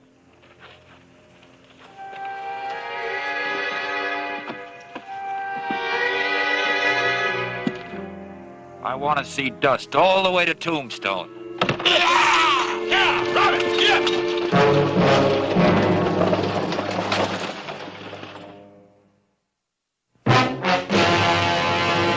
An actual account from the pages of my newspaper, the Tombstone Epitaph. This is the way it happened, in the town too tough to die. Tombstone territory.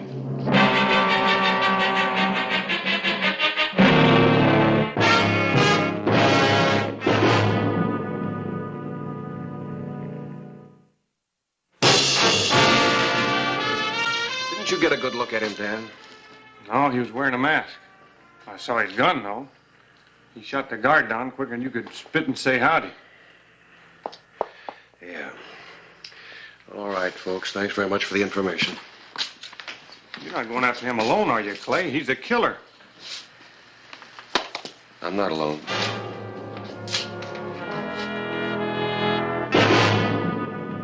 Did you have to pound that gun into my brain?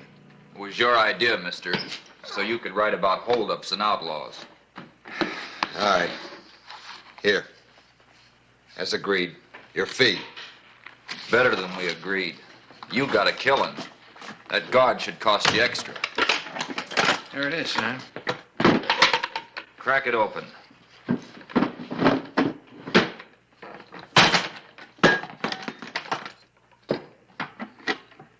Busted flush, Sam. It's almost empty.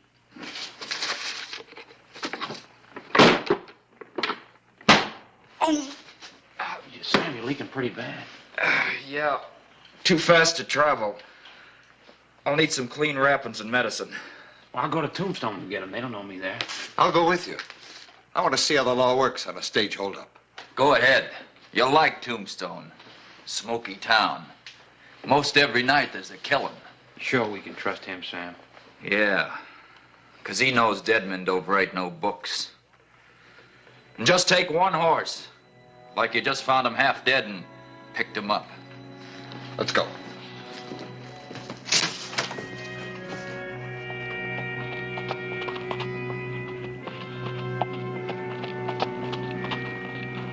Ryder coming.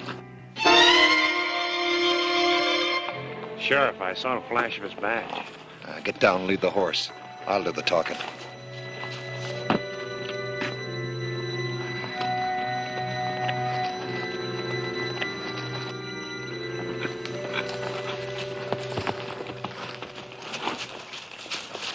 Oh. You fellas mind telling me who you are? My name is Pell, Sheriff. J. Pell from Philadelphia. You the rider that was pistol whipped after the stage holdup? That's me. Oh, this is Tim Grannis. He happened along and picked me up out of the dirt. It was horrible, Sheriff, seeing a man shot down like that. I'd like to work closely with you on this case, if you'll allow me, sir. Give our readers back east a real-life picture of Western justice. You were within arm's length of the killer. When I get back to the office, you come in and check over the wanted posters. Certainly. Anything I can do to help. Good enough. Ride easy, Sheriff.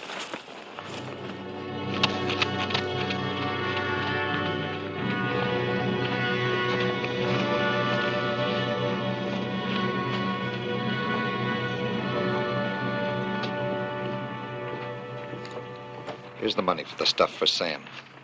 I'll meet you in Lordsburg Sunday. I need more money than that, friend. I paid Sam in full. This weed has been tumbling since it left Yuma prison. Time it had some fun. Played a little cards. I'm waiting, pal. All right. Here.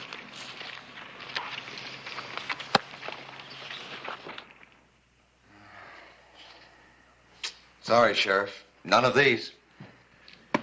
Well, thanks anyway. But these are interesting.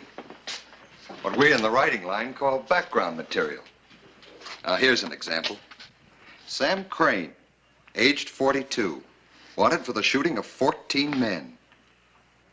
That's more than most of your top guns. Do you know him, Sheriff? Some. Well, what was he like? I mean, 14 men. Did he have a fast gun? Maybe the fastest? How tough was he, really? He was a killer. Likely still is. I understand he just broke out of Yuma prison with the help of his younger brother. A real-life murderer. At large, out in those hills somewhere. I wish I could meet him. Why? The deadliness, the ruthlessness. That's the stuff legends are made of. It's men with pens, not guns, that make legends, Mr. Pell. That a compliment, Sheriff? No, just a fact. I suppose, Buffalo Bill, Calamity Jane aren't real people. Bill Cody got famous for slaughtering cattle and wearing long hair. Poor old Calamity. But they are famous. For things they didn't do. What they're famous for never happened except in Ned Buntline's head. Little man with a sharp pen and an inkwell full of blood. Oh, Harris. Hello, Clay. You want more complete information on Sam Crane? This is Harris Clyburn, editor of the Epitaph. Writer from back east, Harris, J. Pell. How you doing, Mr. Pell? Privilege, Clyburn. Certainly be obliged if you'd let me browse through your files. Oh, anytime. Come on over now. Thank you. Clay, I just dropped by to see if there was anything new on that stage holdup. Oh, not a thing. Anything else? Nope. Town's got its head on a pillow. Come outside, writer man. I got a story for you. Not now, Tim. I'm busy. Don't pull any of your Eastern airs on me. Excuse me, gentlemen.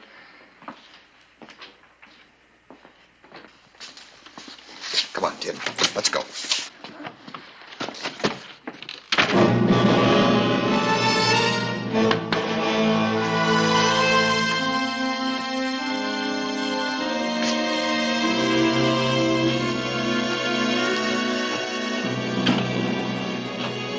What's the matter with you? Lose your senses? Listen, Ryder, I need money. What for? I don't like the way they play poker in this town. I've been cheated, skinned right down to the white meat, but I got some tricks of my own. All I need is some cash and chips. What you need's your horse. Let's find him. This Hollister's a tough sheriff. Him? Why, he don't know what a man and a gun can do together. Me and Sam, Shut up, we... you fool. Now stay out of that office. Let's get out of town. This boy giving you any trouble, Mr. Pell? Trouble? Well, not at all, Sheriff. I guess I just didn't realize that out west here, when a man invites you to have a drink with him, you don't refuse. That ain't half of what you don't realize. Sheriff, why don't you get your nose out of our business? Now, cool off, Tim. I am indebted to you for helping me today. Here, have yourself some fun. I have an appointment with Mr. Clyburn. That's mighty generous of you, writer man. Back to your pipe and slippers, watchman. See you later, Clay.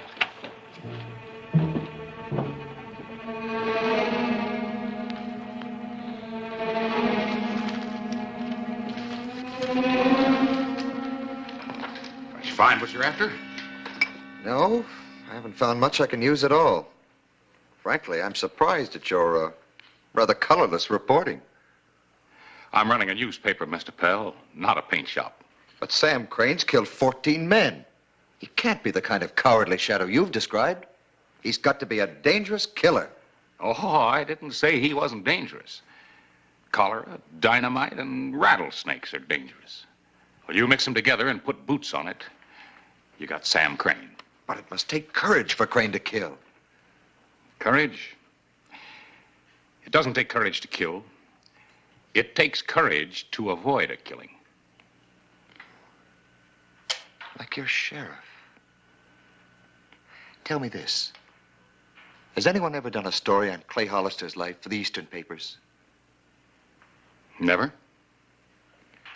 How do his gunfights stack up against Crane's? Just how many men has he killed? Mr. Pell, that's a piece of arithmetic you don't do around here. Not if you're Hollister's friend. What was that? You wanted to see him splashing on the local color? Come on.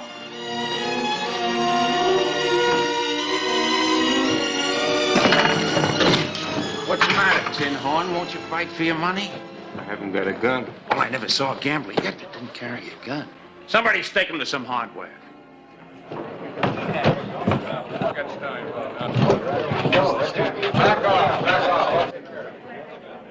What's the matter? You all yellow? I heard that Tombstone was as wild as a half-skinned grizzly. You better put up the gun, cowboy. Well, if it ain't the sheriff.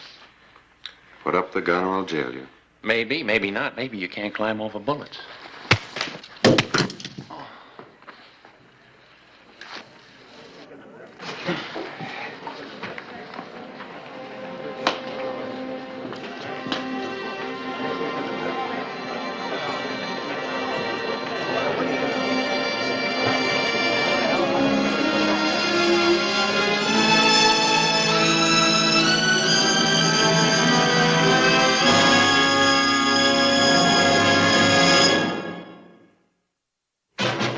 afternoon of April 12, 1882. The one killing J. Pell had witnessed was not enough for the story he wanted to write. He was determined to do something about it. Sheriff? Hello, Mr. Pell. Sheriff? You want to talk to your friend?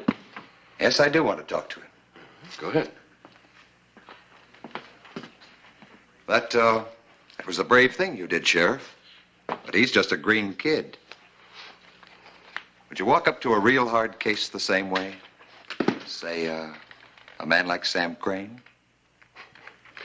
Well, maybe not just the same way.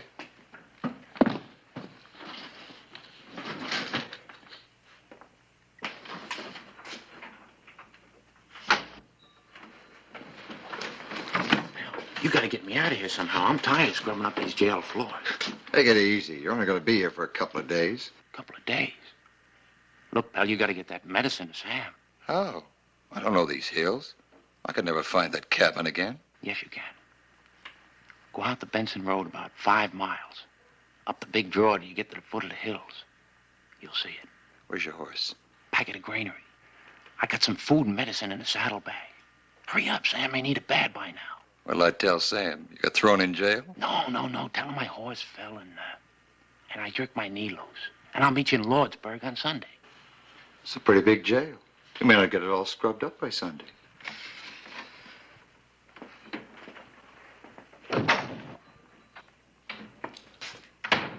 How is he? Breathing blood and thunder? I've seen more thunder come from a baby in a rattle. Sheriff, how'd you like to have enough money to own this town? And the mountains around it. What's on your mind, Mr. Pell?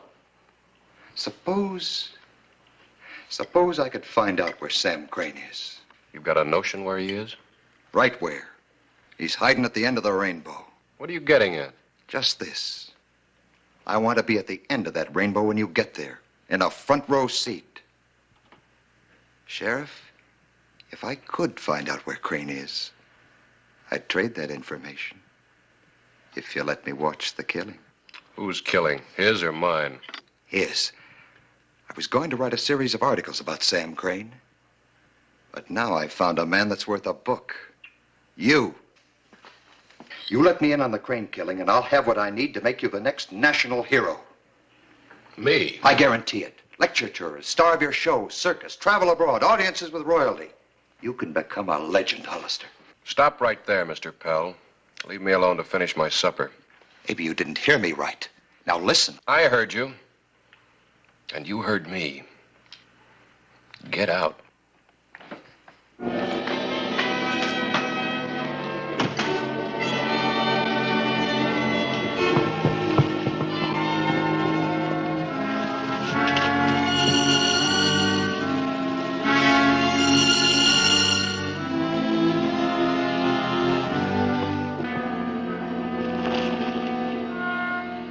Where's Kirby?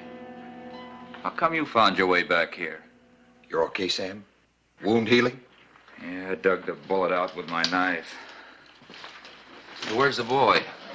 That's what I rode out to tell you, Sam. Kirby told me the way. That tin-horn sheriff jailed him. The law got Kirby? What for? Hollister claimed he was cheating at poker. He gun-whipped him, Sam. Beat him half to death and ran him in. Served him right, brainless kid. Pell, did he talk too much? I hate to say it, Sam. I'm afraid he did. At least enough for the sheriff to guess he knew something about the stage holdup.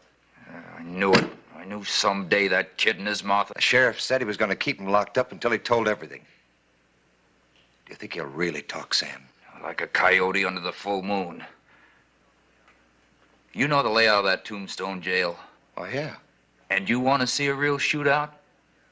You want a dead sheriff for supper? Sam, you got away with this. You kill that sheriff and spring your brother. And I'll make them forget Hardin and Tom Horn. I'll make you as big as Jesse James or Billy the Kid. That was just big enough to fit in a pine box. Come on, let's mount up.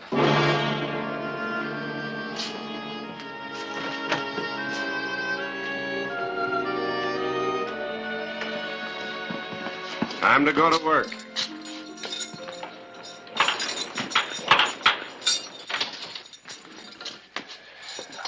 After you get all this licked down nice, Quint here will find some more house cleaning for you in the office.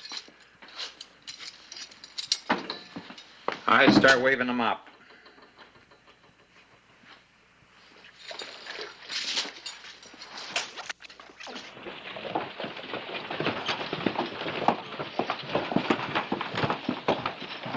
Harris, you tied the horse behind the jail? Yeah. And the boy was watching. I could see him through the bars. Good. What makes you think he'll make a break for it? Hunch? Well, why do you want him to? Boy rode into town after the stagecoach robbery with Pell. And now Pell just can't stop talking about Sam Crane. They might have some information about where Crane's hiding. You think Crane held up that stage? Whoever did it's carrying around some lead from the guard's gun. Check the boy's saddlebags. He just bought a bottle full of medicine for washing out wounds and a pair of long-nosed pliers. Pretty odd buying for a drifter, wouldn't you think? Well, why didn't you have me stake out his own horse instead of that other one? Because Pell ran off with it. Medicine, pliers, and all. Quint reported it. We couldn't trail him.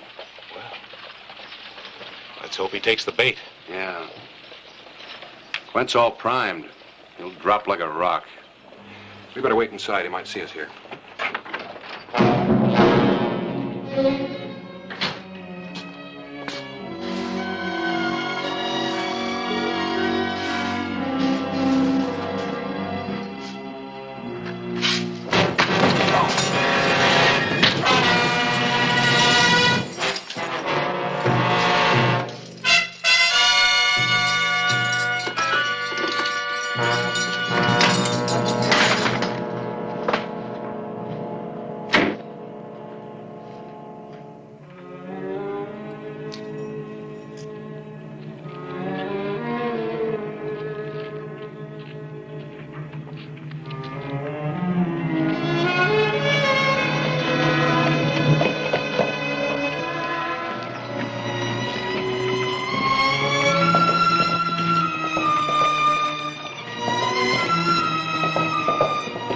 I guess I can start setting type.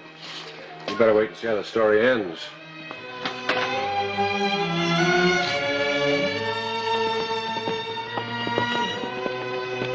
Rider coming. Take cover.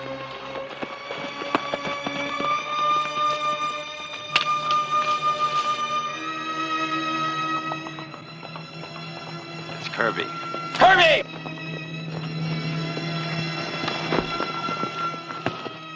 Sam, you're all right. You're riding. Yeah. How come you are? Well, I broke out. That sheriff had me swapping floors. I saw a horse tied out back, and I broke. Swamping floors? You don't look beat up. Kirby, how much did you tell him? I didn't tell him nothing. Pell here says that sheriff beat your brains out, and you started blabbing. He hit me once, but I didn't tell him nothing. Remember, I'm a writer. I color up the facts some. Enough to send me straight into that sheriff's guns, trying to shoot my brother out of the Tombstone jail. Now, you're being melodramatic. Him and me both, mister, and you're right in the middle, not off to one side taking notes. Sam, him and that sheriff were so close they could have been wearing the same hat. You came west looking for something to write. You just found it. Your death warrant. No, Sam, I swear it. I'll make you famous and rich. Don't shoot me. There's lots of ways to kill snakes. Shooting's one of them. It's Hollister. Don't shoot. You'll warn him. Get behind those rocks. We'll crossfire him.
Drop it. Sam, shoot!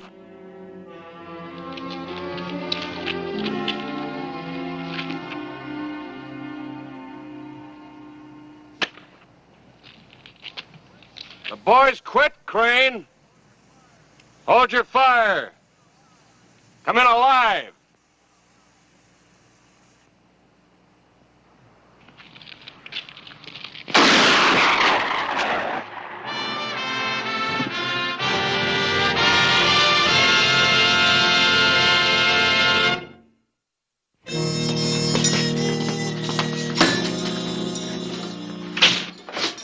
I knew you'd change your mind, Hollister. You're on your way. I'll make you a fortune. Dirty, what a... You and your blowhard brother. Coyotes. Coyotes kill sheep. Takes a man to walk into 2 guns and kill. A man like this. So you finally got your story, huh? Today, in the parched hills near Tombstone, I watched a killer die. Sam Crane, the Southwest's deadliest outlaw. Sam Crane, a coward who killed for greed and out of ignorance.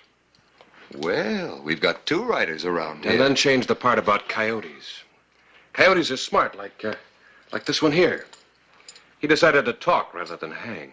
You mean about his brother's killings? Mm-hmm. Especially the last one, where Sam killed a stage guard for a fee paid by a writer gathering information on Western outlaws. That's a lie. You paid. And you'll finish paying with 10 years of your life for conspiracy to commit murder. In Yuma prison, you'll meet most of the outlaws in the territory. You can write their stories.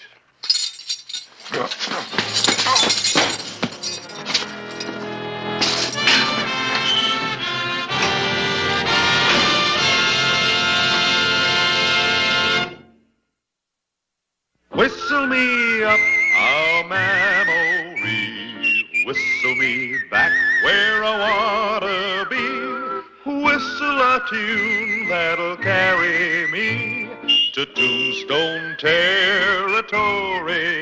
If your past has run afoul of the law, it's a handy place to be. 'Cause your future's just as good as your draw in Tombstone territory. Whistle me up a memory, whistle me back where I wanna be, to Tombstone territory. Brothers, Rip, Coley, and Ben, the younger element of Tombstone, and its future citizens. There's your troublemakers, Clay. Take your choice. The fine's $10 apiece and 3 days in jail. Well, you're bearing down a little hard, ain't you, Sheriff? We were just trying to have a little fun. Sure. Just flexing our muscles. You know, having a few laughs. It's getting so a person can't even let off a little steam in this town. The next time you start a saloon brawl, it won't be just a fine and a night in jail. I'll lock you up for so long you can set up housekeeping.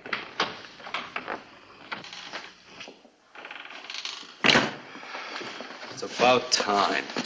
Well, I didn't know you were in jail until this morning. All right, pay the man. Let's get out of here. I'm sorry about my brother, Sheriff. How much is their fine? $10 apiece, Miss Thomas. They won't listen to me, so I'm going to tell you. Maybe you can talk some sense into them.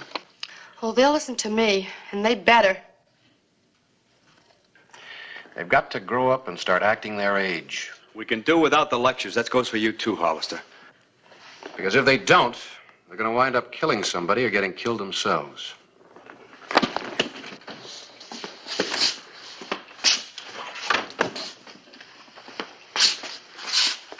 There are your guns. Keep them holstered. Yes, sir, Mr. Sheriff. At least for now.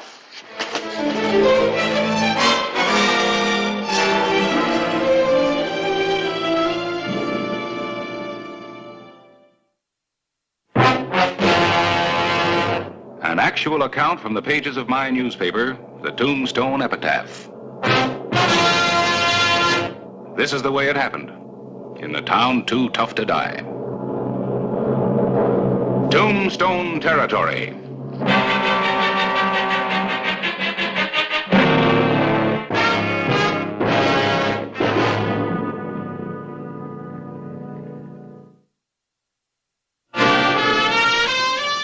Thomas brothers were important to Tombstone. They were the future of the town. And the way things had been going lately, Sheriff Clay Hollister had good reason to be concerned about them.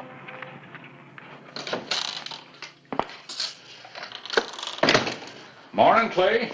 Hello, Harris. On my way to breakfast. Care to join me? No thanks. I'm not hungry. Just had a stomach full of the Thomas brothers. It's the third time this month I've had to hold them in. You ought to keep a permanent cell for them. Charge rent. A second home, so to speak. Uh-oh, trouble.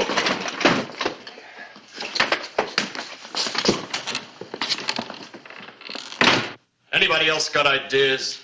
Cowboy, you just bit off more than you can swallow. Hold it.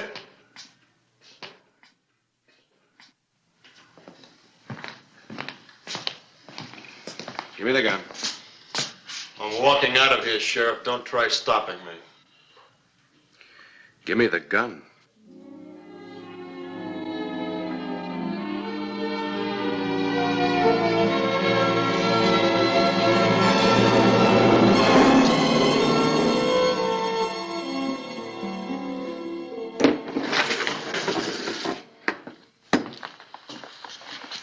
Now, suppose you tell me what happened.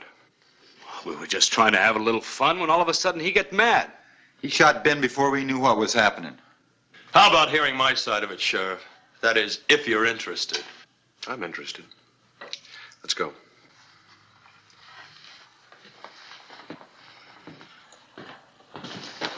You haven't heard the last of us, mister. You can bet on it. All right.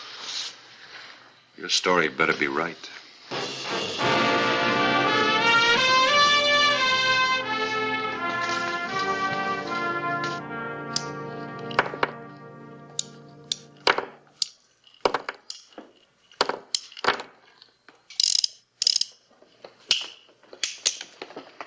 You settled down enough yet to start talking? I didn't ride into this town looking for trouble, Sheriff. All I wanted was a job. I warned them twice to leave me alone, but no, they had to keep calling me a saddle bum and a drifter. Got a lot of laughs out of everybody. Then accidentally, on purpose, one of them spilled his drink on me. So you were paid the compliment by shooting him? Talking doesn't get through to some people, Sheriff. They have to be shown. Well, that little demonstration may get you a term in jail. You ever had trouble with the law before? You mean locked up? No. Well, I'm sorry to spoil your record. Let's go.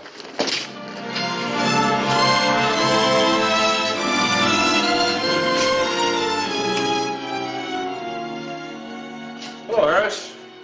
Oh, hello, Clay. Glad you stopped by. I'm writing an editorial here. I want you to hear it. The citizens of Tombstone have a responsibility to the many young men who come here seeking work. Let us demonstrate our friendship by offering them a fair chance at jobs and the opportunity to become decent citizens.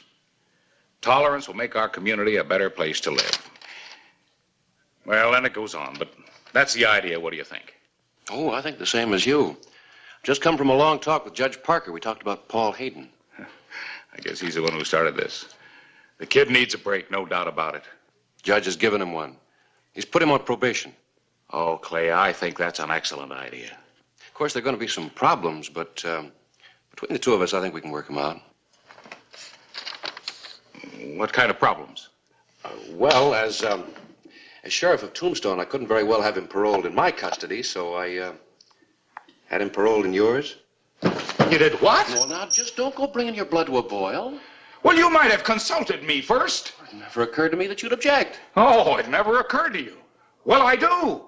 I've got too much to do around here to properly take care of the boy. Calm down. No, sir, it's too much responsibility. Wait a minute. Let me read you something. The citizens of Tombstone have a responsibility to the many young men... All right. Trapped by my own editorial.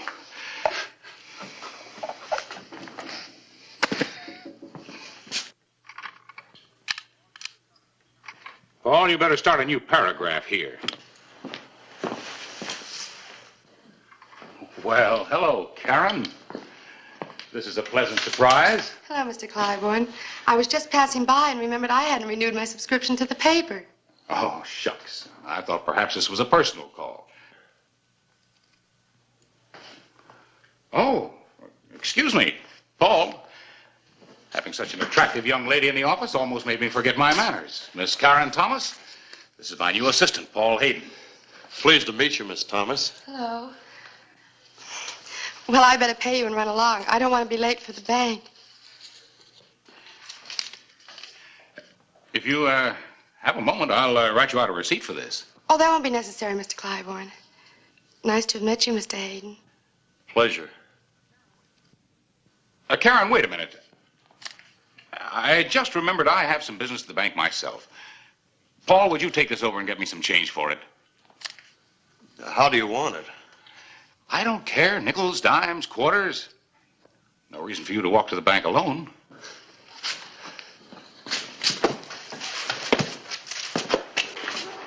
You don't mind company. Oh, I'd be delighted, Mr. Hayden.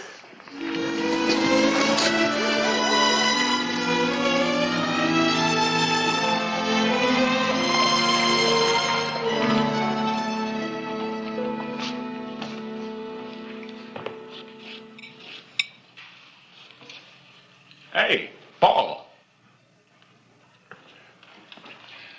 Well, aren't you something? No need to ask what happened to your paycheck. You're wearing it. Sit down. Fellow's got a right to buy new duds, hasn't he? He sure has. But you'll have to admit they're a little fancy to be wearing to work. As a matter of fact, I was going to ask for the morning off. Karen's coming to town, and... Sure, Paul. You go ahead. But we're kind of busy. Sure you can get by without me, all right? Well, it'll be tough, but I'll try.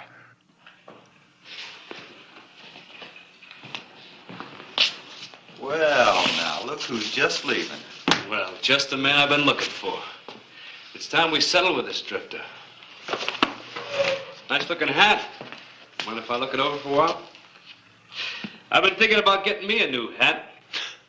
Fitting that over swelled head of yours is going to be a job. Let's have the hat back.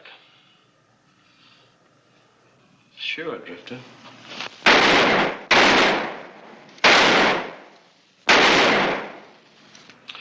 There you are. Put a few ear holes in it for you. I'm not wearing a gun or I'd give you something to shoot at.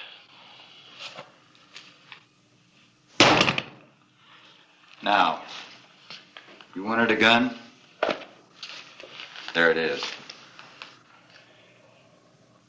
Leave it, Paul. He's on probation. He can't do any fighting. But I can.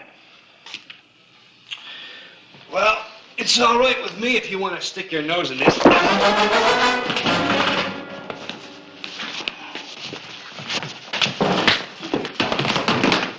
Is this a private fight or can anybody join in? All right, what's going on? Never mind, Clay. There's no real harm done. That's right.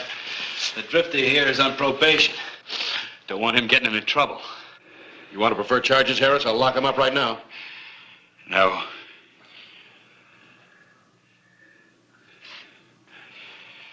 But they pay for the hat. How much was it?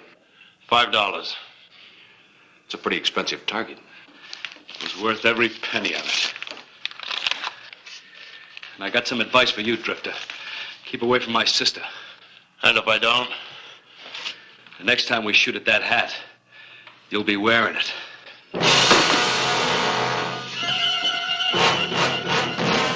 You should let me lock him up, Harris. Why? It's never done any good before. A couple of days in jail isn't going to teach them anything. They bother me again, I'll start their education. And I'll finish it, too. No, you won't, Paul. You do that and I'll finish it by jailing all of you.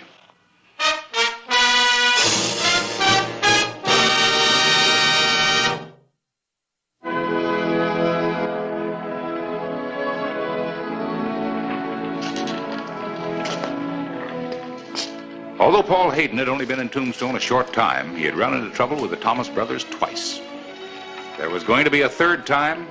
He was going to be prepared for it.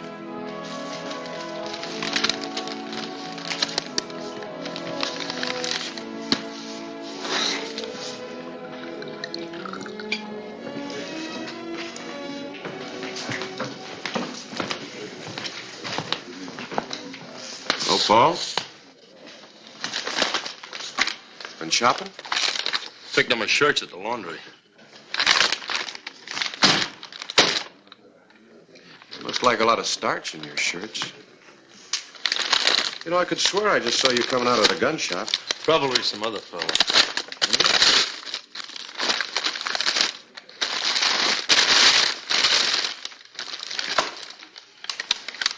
Interesting looking laundry. The way I look at it, wearing a gun's part of being dressed. Probation law doesn't agree with you. It says you can't carry a gun or leave town. Does it say what I'm supposed to do about Rip Thomas and his brothers? No, but I can tell you. Grin and bear it. Yeah. They're not pushing you around. Would you rather serve out your sentence in jail? Look, Paul, you got a good job and you met a nice girl. Could be worse. I'll keep out of trouble. All right. You won't need this. Take it back, get you a refund.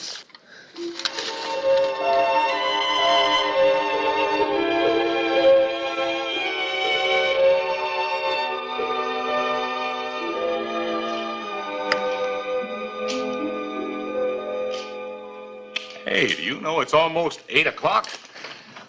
Time we called it a day. Here, you can set this up tomorrow. Mr. Clyburn, I think I'd like to stay here and finish this tonight. Oh? Well, if you're going to wait, I will too. I've got plenty I can do. Mr. Clyburn, go home? Well, how do you like that? Thrown out of my own office. Say hello to Karen for me. I hope you don't mind us meeting here like this. Of course not. Not the most romantic spot you can find, but, well, at least it's private. Thank you very much, Mr. Clyburn. Good night, Paul.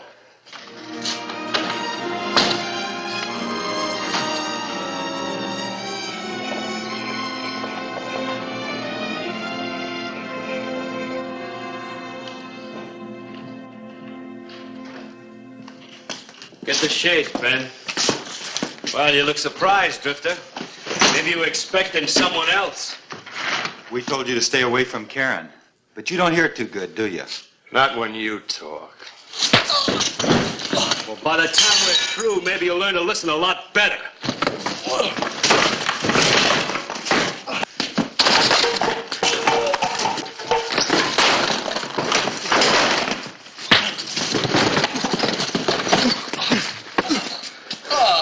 You got off lucky, Drifter.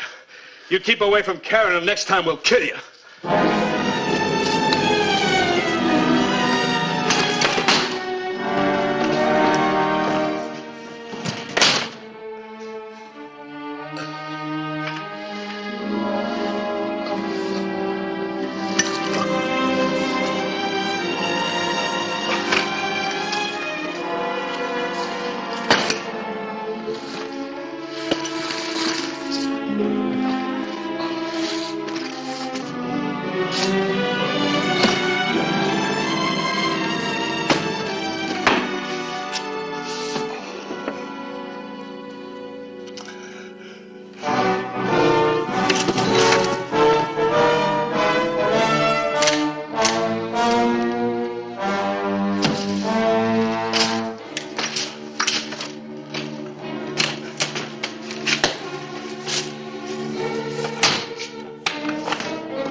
Well, there it is.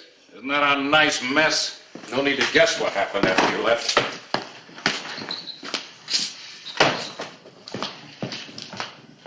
I checked Paul's rooming house. He wasn't there. And his horse is missing from the livery stable. Well, if he's left town, he's in trouble. The boy would have been just fine if Rip and his brothers had left him alone. I'll take care of them later. Right now, I'm more concerned about Paul. Harris, where do you keep your rifle? Here.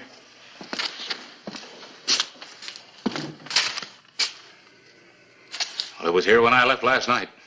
We better get out to the Thomas place.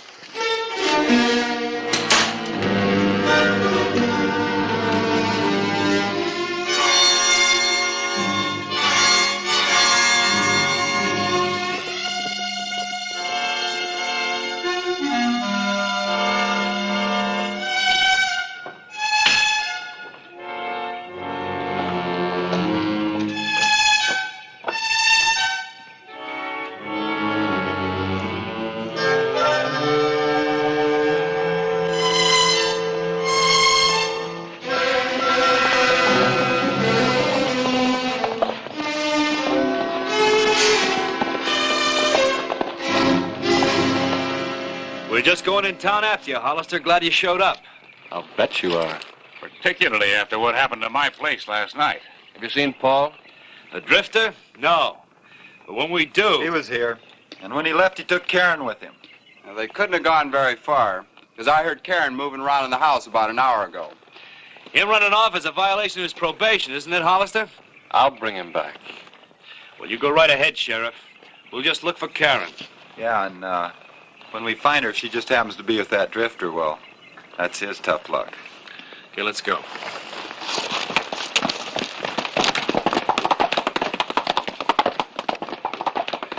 We got some ground to cover.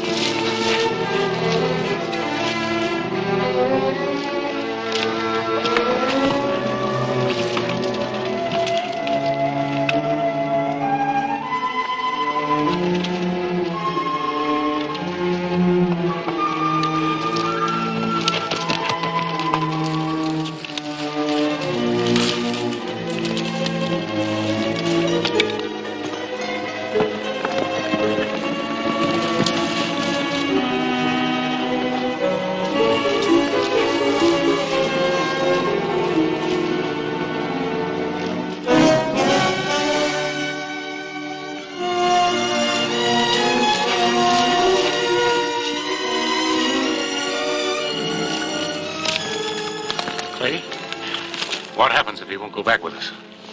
He will.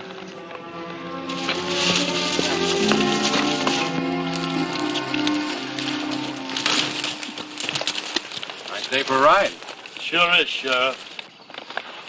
And we're going to keep right on enjoying it. Paul, we've come to take you back to town.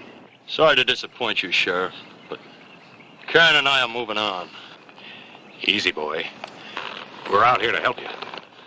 You're a little late. I don't think so. You said all you wanted was a decent break. Well, you got it. And the first time things got a little bit rough, you turned tail and ran. So you moved to another town. There'll always be a situation that needs facing. Maybe he's right, Paul. We can't keep wondering and worrying about when my brothers are going to show up. We'd never be happy that way. Let's go back together. You sure that's what you want, Karen? What about my probation? I wasn't supposed to leave town or carry a gun. Well, as far as I'm concerned, you and Karen just took a canter to the city limits. They're pretty big. Thanks, Sheriff. Harris, you take Paul back to the shop. Karen, I want to ride to the ranch with you. I want to talk to your brothers. Fine.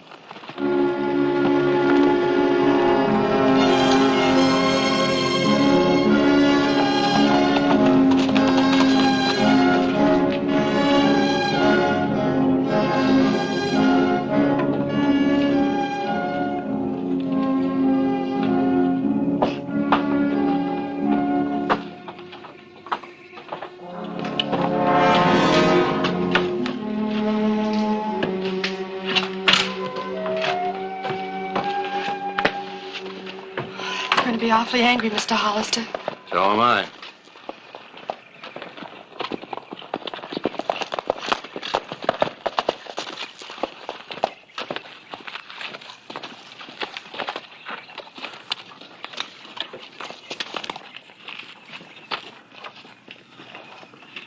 You got some mighty fancy explaining to do. Wait until we get our hands on that drifter. Look, Karen's back and there's no harm done. Keep out of this, Hollister. This is a family affair. That's right. Just because you're wearing a badge doesn't give you the right to keep sticking your nose into our business. I say it's a good thing he has it on. It gives him protection. Well, I can always take it off. It's about time somebody taught you three to grow up. Since nobody else has offered to do the job, I'll volunteer. Hollister, beating you is going to be a pleasure.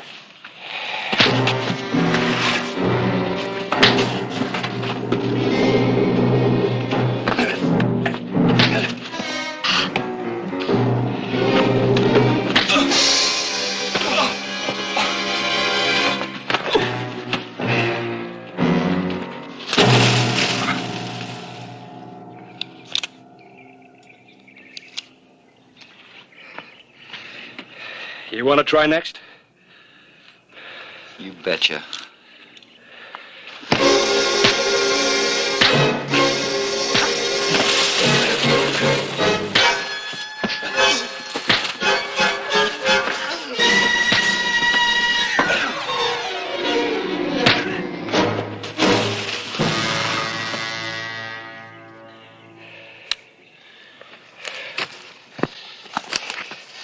You still feel like fighting after your arm gets well, you know where to find me.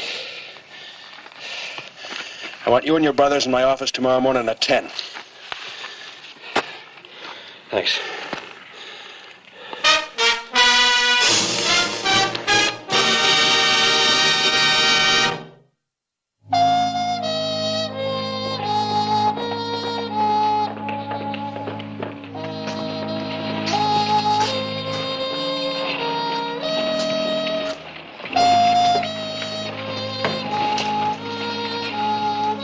Here they come.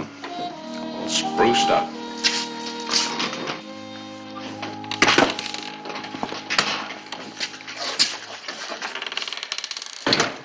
Well, you're right on time.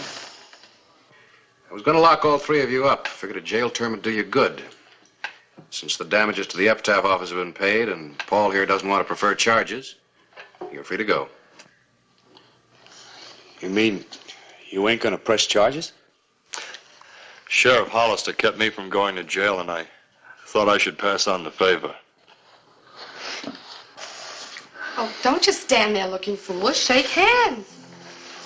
I'd like to apologize. Mom, forget it. Me too.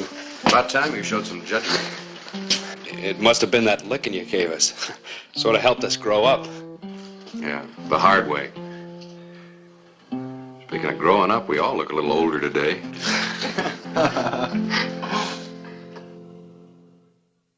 Whistle me up a memory, whistle me back where I wanna be, whistle a tune that'll carry me to Tombstone territory.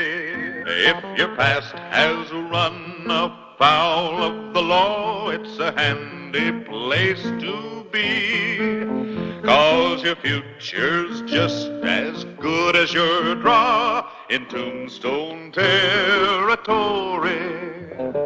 Whistle me up a memory, whistle me back where I wanna be, to Tombstone territory. আপনি এখান থেকে চলে যান।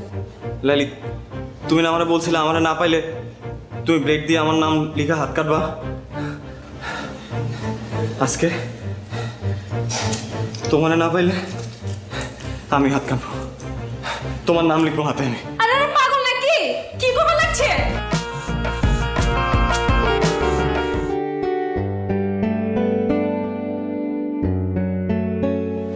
লাইলি, তোমার সাথে একটু কথা ছিল। আপনার সাথে কোনো কথা বলবেন না। Hi Laili. Laili please 1 minute. আপনি বুঝতেছেন না কেন ভাইয়া? বলছি না ও কথা বলবে না।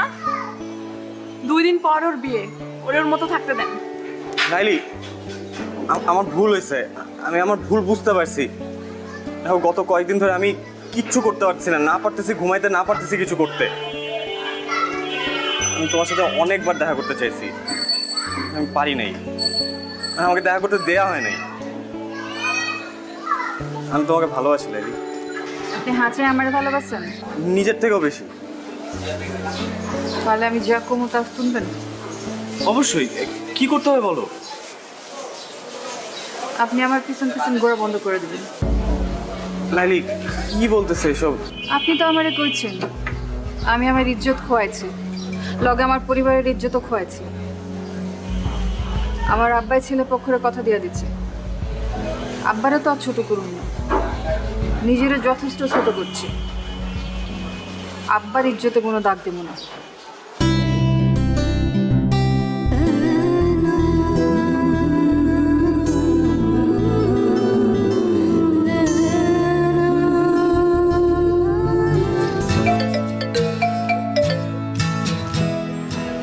হ্যালো, আসসালামু আলাইকুম ভাইজান। ওয়ালাইকুম আসসালাম। আমি নীলের আম্মা কইতাছি। আপা আমি জানি আপনি কি কইবেন, আমার কিছু করার নাই। আমি লাইলিরে জিগাইয়া সবকিছু ঠিক করছি। ভাইজান কইতেছিলাম কি, আপনি লাইলির বাবা, দিন শেষে আপনার মেয়ে সুখটা আপনার কাছে বড়। কিন্তু ভাইজান, লাইলি আমার পোলাটারে ভালোবাসে, আমার পোলাটাও লাইলিরে ভালোবাসে। কিন্তু আপনি যদি লাইলির অন্যখানে বিয়া শাদী দিয়ে দেন, তাইলে তো ওরা কেউই সুখী হইব না। আপা আপনি কি আমার বাংলা সিনেমা চৌধুরী সাহেব মনে করছেন? হাত পা বাইন্দা আমি আমার মায়ের বিয়া দিতেছি? আমি যা কিছু করছি ওরে জিগাই করছি। ভাই সাহেব, আমার ছেলেটা লালিরে সত্যিই খুব ভালোবাসে। আপনি দেখেন, আমার পোলাটা আপনার মেয়েরা অনেক সুখে রাখবো। আপনি যদি লাস্টে একবার যদি ভাইবা দেখতেন। আপা আমি অনেক ব্যস্ত, এখন রাখি। আপনি আমার মাইয়াটার জন্য দোয়া করবেন, আমি আপনার পোলার জন্য দোয়া করি। আল্লাহ হাফেজ।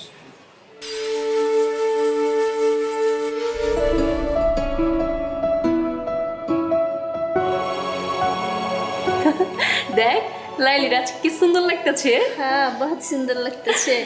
সাইটাগুলো মানাইছে। আরে আপনি এখানে চকলেন কিভাবে? বাইগান বাইগান কইতাছি। লাইলি, তোমার সাথে একটু কথা ছিল। আপনার সাথে আমার কোনো কথা নাই কা, আপনি এখান থেকে চলে যান। লাইলি, তুমি না আমারে বলছিলে আমারে না পাইলে তুমি ব্লেড দিয়ে আমার নাম লিখা হাত কাটবা। আজকে তোমারে না পাইলে আমি হাত কাটবো, তোমার নাম লিখবো হাতে আমি। আরে পাগল নাকি? কি করবে লাগছে? হেনি কি আছে? মামা, আরে মামা, মামা, মামা। এসব কোনো কাম নাই, আপনি এখান থেকে যান গা।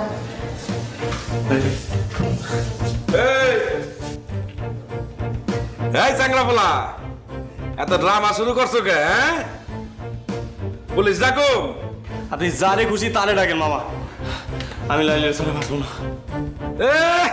তখন তো খুব কইছিলা লাইলি একটা নাটক বাজ, ওই খালি নাটক করে বেড়ায়। হ্যাঁ, ওর লগে মজা লওয়া যায়, ওর লগে প্রেম করা যায় না, আর বিয়া করুম না। আরে এখন কইতাছো ওর সাথে আমি বাঁচুম না? না, হ্যাঁ, এসব নাটক বন্ধ করো। বিশ্বাস করেন, আমি কোনো মজা নিতে আসি নাই। আমি সত্যি সত্যি লাইলি তোমার নাম লিখবো, এবং ব্লেড দিয়ে না, সত্যি রক্ত জলের নাম লিখবো। লাইলে তুই রাজি হয়ে যা, না ছেলেটা এরকম পাগলামি করতেছে, আমার কাইটা লাইব। এমনি কিন্তু ছেলেটা ভালো আছে, তুই রাজি হইলে সবকিছু ঠিকঠাক হয়ে যাবো। আমি দুলা বাইরে সামলাইতেছি, তুই কোনো চিন্তা করিস না, ঠিক আছে? রাজি আছিস না? আরে রাজি হয়ে যা, আমার না করিস না, ভালো আছে ছেলেটা।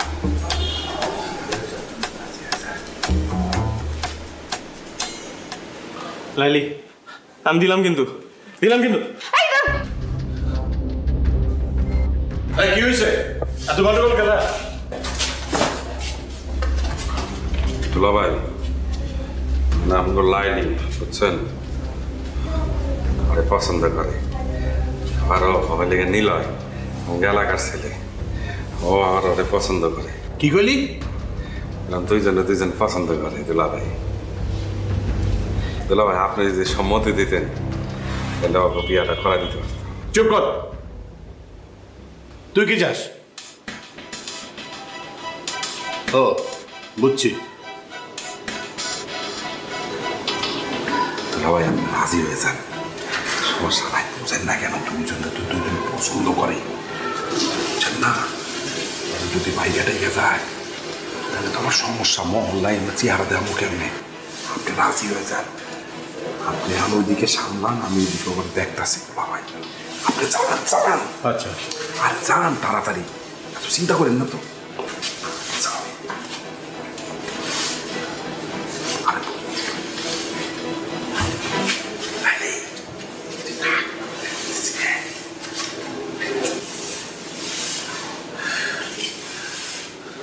হ্যাঁ কও, নাইলে কিন্তু কাটুন।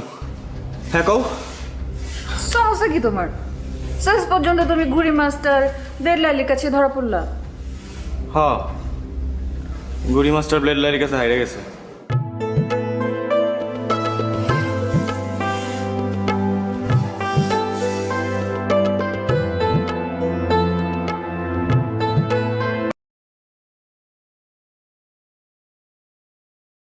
qua đường luôn reverse. Anh reverse 1 tỷ lần đã. Reverse 1 tỷ lần. Càng mạnh. Reverse 15 lần. Khiếp, thằng này reverse 1.500 lần. What the hell man. Ủa nó vậy. Ủa nó vậy. 1.500 lần thật sự là ổn. Giờ mình là one 3, mình không quan tâm thằng Kana làm gì cả. Ok thầy rồi. I see you again. Để lắp đồ cho ấy á, cho lấy đồ cho Asia.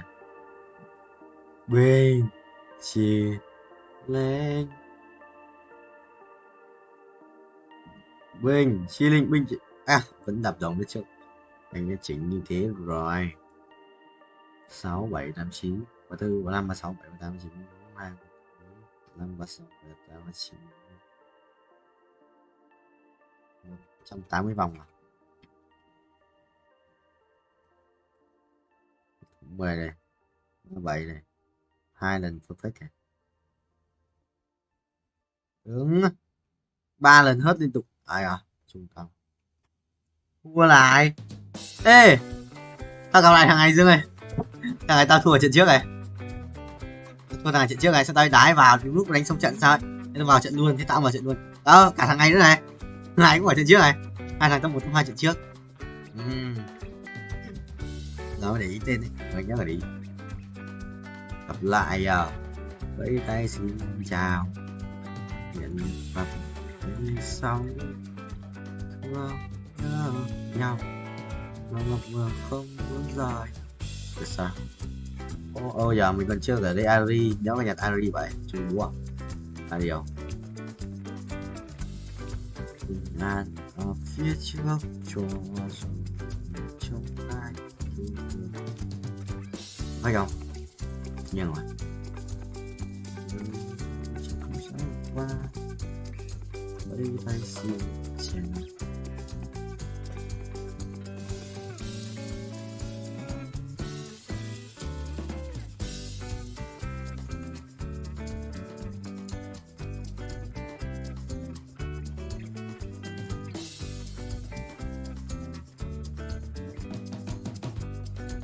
Mày đi đâu chôn à?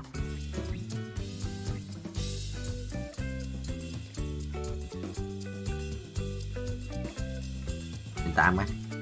Đến 8 zone quan tiếp. Từ xong rồi ơi giờ. Làm thế đánh cũng bành. Sợ đấy. Giờ đánh cây Sa Long Vương thì thua đấy.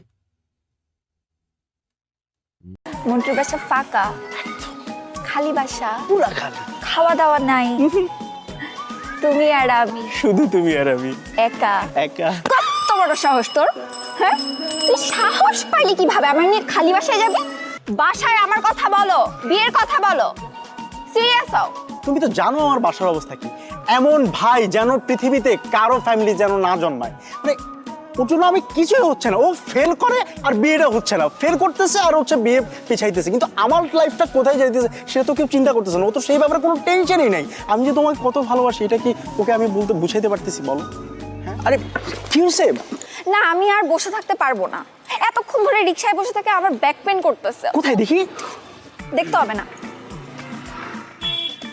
আমি আর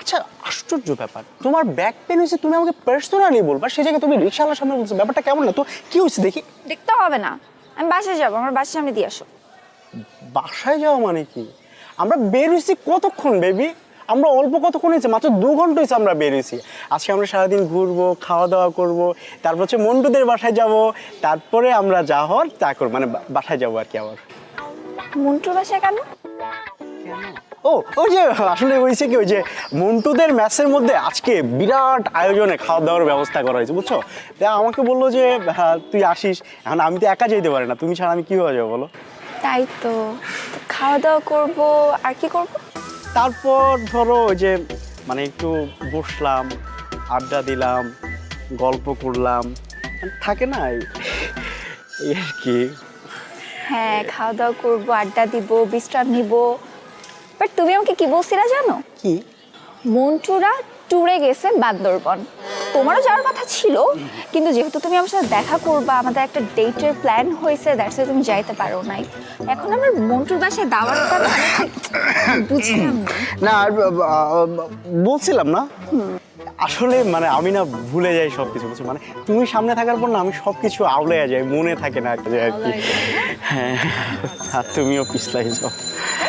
হ্যাঁ না না কিছু বলি নাই, কি বলবো, কিন্তু মানে ব্যাপারটা হচ্ছে কি আমার না একটা জিনিস নিয়ে খুব মন খারাপ হচ্ছে। মানে স্ট্রবেরিটার কথা শুনে না খুব মন খারাপ হইতেছে। কি মানে মানে স্ট্রবেরি, যে স্ট্রবেরি কি চকলেট, মানে তোমার জন্য চকলেট বলতে ললিপপ, তোমার জন্য দুটো মানে স্ট্রবেরি ফ্লেভারের চকলেট আনছিলাম, তো ওগুলোর কথা না খুব মনে পড়ছিল। মানে থ্যাংক ইউ। ওয়েলকাম। শোনো, এসব ভাওতাবাজি বাদ দিয়ে কাজের কাজ করো, বাসায় আমার কথা বলো, বিয়ের কথা বলো, সিরিয়াস হও। তুমি তো জানো আমার বাসার অবস্থা কি। এমন ভাই যেন পৃথিবীতে কারো ফ্যামিলি যেন না জন্মায়। মানে ওর জন্য আমি কিছুই হচ্ছে না, ও ফেল করে আর বিয়েটা হচ্ছে না, ফেল করতেছে আর হচ্ছে বিয়ে পিছাইতেছে, কিন্তু আমার লাইফটা কোথায় যাইতেছে সেটা তো কেউ চিন্তা করতেছে না। ও তো সেই ব্যাপারে কোনো টেনশনই নাই। আমি যে তোমাকে কত ভালোবাসি এটা কি ওকে আমি বলতে বুঝাইতে পারতেছি বলো? হ্যাঁ অনেক প্রবলেম না? খুব প্রবলেম। আমার কাছে একটা সলিউশন আছে। কি সলিউশন? চলো আমরা পালাই বিয়ে করে ফেলি। দেখো তোমার বাসায় প্রবলেম আছে, আমার বাসায় অনেক প্রবলেম আছে, বাট আই এম সিরিয়াস। এসব বাসার প্রবলেম এত পাত্তা দিলে চলবে না। পালাই বিয়ে করে ফেলি। বেবি তোমাকে আমি এই কারণে এত লাভ করি, তোমার ইন্টেলেকচুয়াল হাইট এত বেশি যে কোন দিন জানি তোমার সাথে থাকতে থাকতে আমার হাইটটাও 6 গিয়ে পৌঁছে যাবে। 6 কি ফিট, ইঞ্চ নাকি সেন্টিমিটার? না না ফিটই তো, ফিট। ও মন্টু বাসায় নেই তাই না? না না বাসায় নাই তো। তাহলে মন্টুর বাসায় আমরা যাবো কিভাবে? কারণ চাবি আছে তো আমার পকেটে। চাবি? হ্যাঁ। মন্টুর বাসা ফাঁকা, খালি বাসা, পুরা খালি, খাওয়া দাওয়া নাই, তুমি আর আমি, শুধু তুমি আর আমি, একা একা। কত বড় সাহস তোর!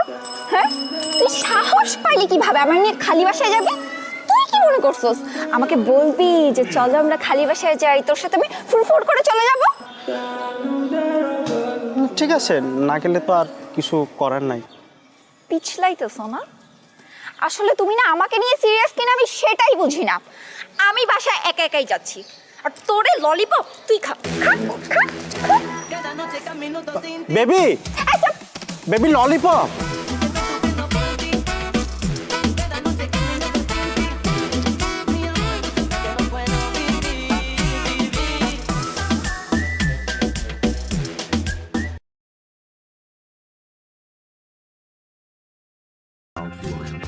Rồi, bye bye. Nhà đi đâu ba. Rồi, phải đùa của ba kiếm tiền. Năm sau thì kiếm 80 triệu. Tăng 80 triệu để vay 10 lần của chứng sĩ sinh hoạt kia. Của đây sinh cũng căng ấy. Của 37k lợi nhuận đấy. Ui, thua. Tận lại.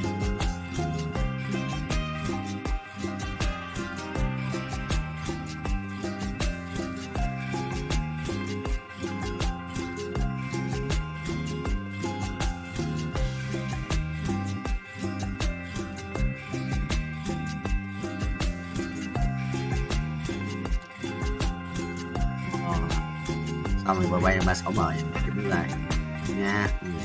Hả? Không perfect. Chuyện buồn đấy. Đó, đi.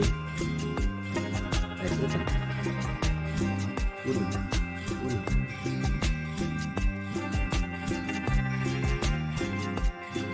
Shit. Ui, không đấu à?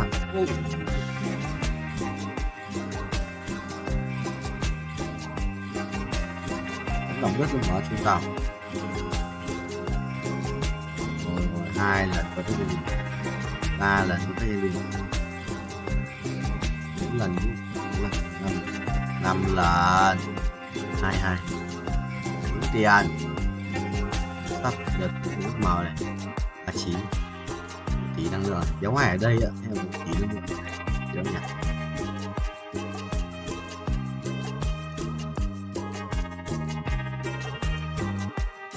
Cái gì vậy? Chỉ cần nói nha.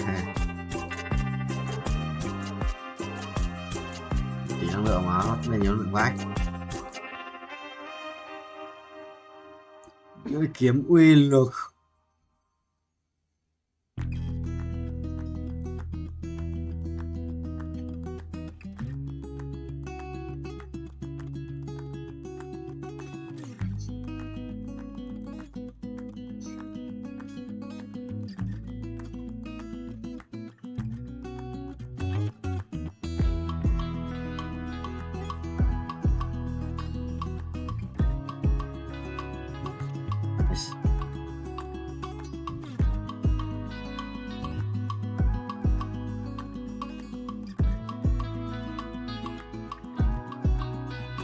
Ui, bây giờ hút hút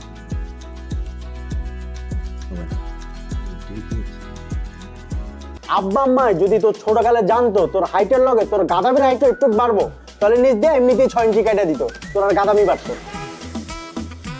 শুন, আব্বা আম্মা যা বলে তা কর, বিয়েটা কর, আর আমার রাস্তাটা একটু ক্লিয়ারটা কর।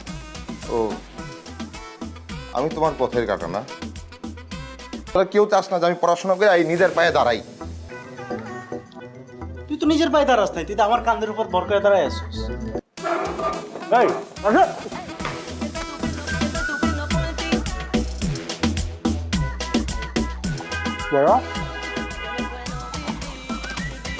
এই কি তোরা সকালবেলা এরকম কাঁদতেছিস কেন? আব্বাও কাঁদতেছে, আম্মাও কাঁদতেছে। আম্মা কি সকালবেলা কি সিরিয়াল দেখা শুরু করছে? তাহলে কিছু চুরি হয়েছে বাসা? কেউ মারা গেছে? কেউ কি মরার আগে হসপিটালে অ্যাডমিট হয়েছে? তাহলে কি হয়েছে? সবাই এরকম আয়োজন করে কাঁদতেছে কেন? বাবা মা বলতেছে আমার নাকি পড়াশোনার দরকার নাই, ধান থাকলে নাকি ধানের মাঝে চিটাও থাকে, আমি নাকি চিটা। হ্যাঁ, তোর তো ঠিকই বলছে। আর তুই কখনো দেখছো আব্বা আম্মা পোলাপানের সাথে মিথ্যা কথা বলে? ভাই কি ওই কথা কইছে? কইছে আমার 1 মাসের মধ্যে বিয়ে করা লাগবে, বিয়ে করে 9 মাসের মধ্যে বাচ্চা পয়দা দেওয়া লাগবে। মাত্র 9 মাস টাইম দিছে? তুই তো নির্ঘাত ফেল করবি। মানে তোর যে পড়াশোনার কন্ডিশন, তুই 9 মাসের সাথে তোর আরো মিনিমাম 4 মাস টাইম দেওয়া লাগবে, তারপর যদি 12। আচ্ছা, দোকানদাররা অবশ্য নতুন যারা বিয়ে করে তাকে চেয়ার দিকে তাকায় থাকে 2 পয়সা ইনকামের জন্য। তোর দিয়ে সেটাও হবে না, তুই চিন্তা বাদ। হ্যাঁ বল। তুইও? কি? আমি আগে সন্দেহ করছিলাম তুই আমার মায়ের পেটের ভাই না। মায়ের পেটের ভাই হলে তুই এরকম করে কথা বলতে পারতি না। তোর আমার না কোনো মিল নাই, না আছে স্বভাবের মিল, না আছে চরিত্রের মিল, না আছে তোর এই যে চেহারার মিল, গায়ের কালারের মিল, কোনো কিছু মিল নাই। বাইকটা শোন, আব্বা আম্মা যদি তোর ছোটকালে জানতো তোর হাইটের লগে তোর গাদামির হাইট একটু বাড়বো, তাহলে নিজ দিয়ে এমনিতেই 6 ইঞ্চি কেটে দিত, তোর আর গাদামি বাড়তো। শুন, আব্বা আম্মা যা বলে তা কর, বিয়েটা কর, আর আমার রাস্তাটা একটু ক্লিয়ারটা কর। ও, আমি তোমার পথের কাটা না? আমি তোমার জীবনের বাধা। তোরা কেউ আমার ভালো চাস না, তোরা কেউ চাস না যে আমি পড়াশোনা করে এই নিজের পায়ে দাঁড়াই। তুই তো নিজের পায়ে দাঁড়াস নাই, তুই তো আমার কাঁধের উপর ভর করে দাঁড়ায় আসছিস। শোন, আমি তোর ছোট হিসেবে চাই তুই আব্বা আম্মার কথাটা শোন, তুই 1 মাসের মধ্যে বিয়েটা কর, আমি কবজি ডুবায়া তোর বিয়ের কাচ্চি খাবো, বুঝছস? এই আসো।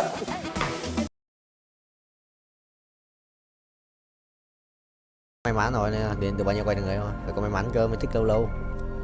Mình gọi là khỏe phết đùa. Không có Guardian Carry mà vẫn hold Guardian à? Thực sự là cầu nguyện không vậy? Thực sự là cầu nguyện ra Guardian không? Cái thằng lái xe này, lái xe bay rồi, xe bay nhưng mà vẫn cần bánh. Sự nhót không? Nhót đó, mày nhót không? Ui Galio rồi. What the hell. Ui nó ở kia. Thì không quan tâm. Chơi Galio rồi, để Galio ngoài. Chưa cần lắm. Cũng xịn đấy, nhưng mà thiếu xe lát, nhận được xe lát nữa là xong. Perfect tiếp à. Thêm nữa không? One more. Ê, 135 xuống 126 nhỉ? Nó reset. One more này. One more. One ai không được. One more. Không one more à? Quả đấy. Ê, được rồi. One more. Two more. Two more. Hãy Sibasikira. Nope. Mày bay 54 à? Thực sự là 5 củ ấy, nên là 50%. Quay đều. Cái gì đấy? Không skip được quên mất. Có thể về qua kia thì bay thì kiếm tiền reverse. Quá mạnh. Ra một tuổi mà rồi lên qua 4, cứ chỉ qua 4 cho tôi vậy, chôn tôi à?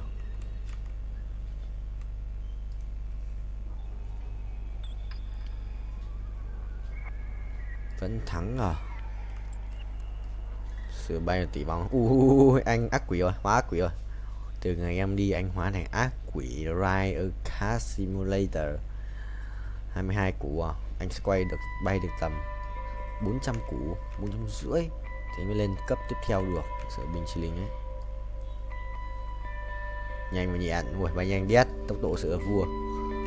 Tốc độ sự vua, tốc độ sử dụng một đẳng cấp Pro VIP. Chuẩn không vậy? Thắng được không vậy? Rồi, còn mỗi quân cho gát sẽ làm chi? Còn mỗi cho gát làm chi? Cho gát 2 mũ thích nghi à? Làm chi? Ui, thổi đau phết, đùa. Ê, nó thắng được cái cút đấy. Ê, nó thổi chết Zone này. Không chết được. Có 2 cái mũ kia đều chết được. 2 mũ đấy chỉ là kích thêm sát thương phép. Xong rồi. Quả chém mới là của mình rồi. Chắn luôn.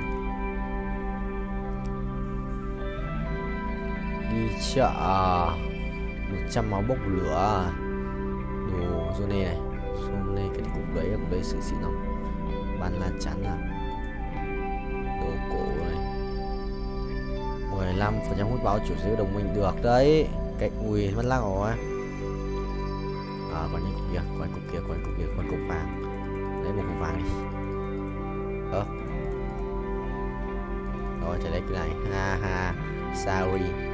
Mày bay cao, một lần bay được tầm 40 triệu.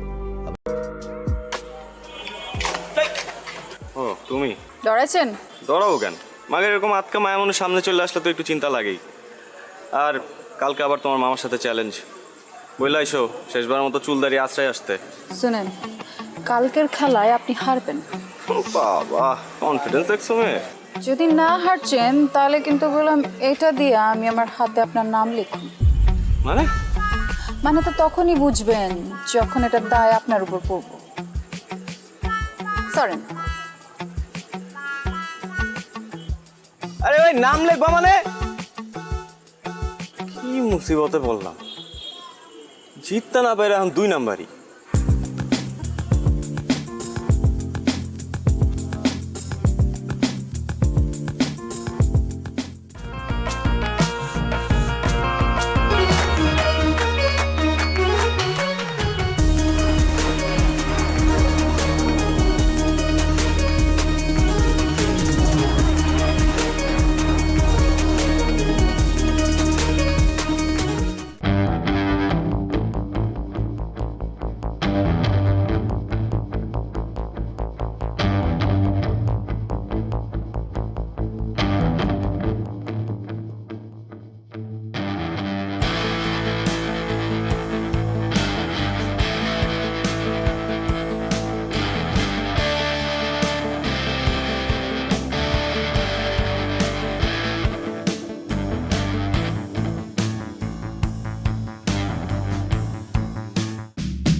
এই কি করছিস? এটা কি করলি তুই মামা বলতো? শেষ পর্যন্ত ওই হাবলু মামার কাছে। সরি বলছি তো, মিস্টেক হয়েছে। আর এটা খেলা না, খেলাতে হার জিত থাকি। এই কথা তুই বলতেছিস? 3 বারের চ্যাম্পিয়ন নিলয় বলতেছে এই কথা, শেষ পর্যন্ত খেলায় হার জিত থাকেই। হ্যাঁ বলতেছি, এবার হয় না, আগামীবার হইব। আর শোন, আমাদের না বয়স বেশি হয়ে গেছে, ঠিক আছে? এখন এটা জুনিয়রদের করা কাম, আমরা অনেক সিনিয়র হয়ে গেছি। এই দাঁড়া দাঁড়া, জুনিয়র? হ্যাঁ, কোন অ্যাঙ্গেল ওই হাবলু মামার তো জুনিয়র মনে হইলো কত দেখি? এই কথা শোনার পরে ওই হাবলু মামা সানফ্লাওয়ার তেল মাইরা ঠিক ঠিক করে হাসবো। তুই এমন একটা কাজ করছিস মামা, এলাকায় মুখ দেখানোর মতো অবস্থা থাকবো না। টাকা দিতেছি, একটা কাজ কর, বোরকা কিনা পিন্দা ঘুরতে থাক, ঠিক আছে? এলাকায় মুখ দেখাইতে হইব না। দাঁড়া দাঁড়া দাঁড়া, আমার মনে হইতেছে কেউ তোরে তাবিজ করছে। তুই কখনো তো এই কথা বলার ছেলে না, কি হয়েছে কত? কোনো তাবিজ টাবিজ কিছু না। আর শোন, আনোয়ারের রহিম বাবুর ছেড়ে আনতে পাঠাইছিলাম, কই হয়? ভাই আসসালামু আলাইকুম ভাই। ওয়ালাইকুম আসসালাম। আনোয়ার কই? ভাই পাটায় কই জানি গেল গা ভাই? কামটা কি হলো ভাই? কালকে গেমটা এটা গেলেন? যাওয়ার হইছে, কাজের কথা আসি। লাইলির পার্টিতে কাচ্চি করে দিব। না ভাই পারুম না, মাফ করে দেন ভাই। আপনার লেগে আমার জানা আছে, রুমাইয়ের লেগে আমি ভাই কাচ্চি বাচ্চি রাখতে পারবো না ভাই। তুই কি কর? রহিম ভাই মাথা ঠান্ডা, মাথা ঠান্ডা। তোমাদের ছাড়া হইব না তো বিষয়টা। এমন কাচ্চি খাওয়াই ফিরবো, মনে করো 7 দিন যাতে কেউ বাথরুম থেকে বাইর না হইতে পারে। বুঝছো না বিষয়টা? পারো না? যাও এবার রেডি করে গিয়া যাও তাড়াতাড়ি।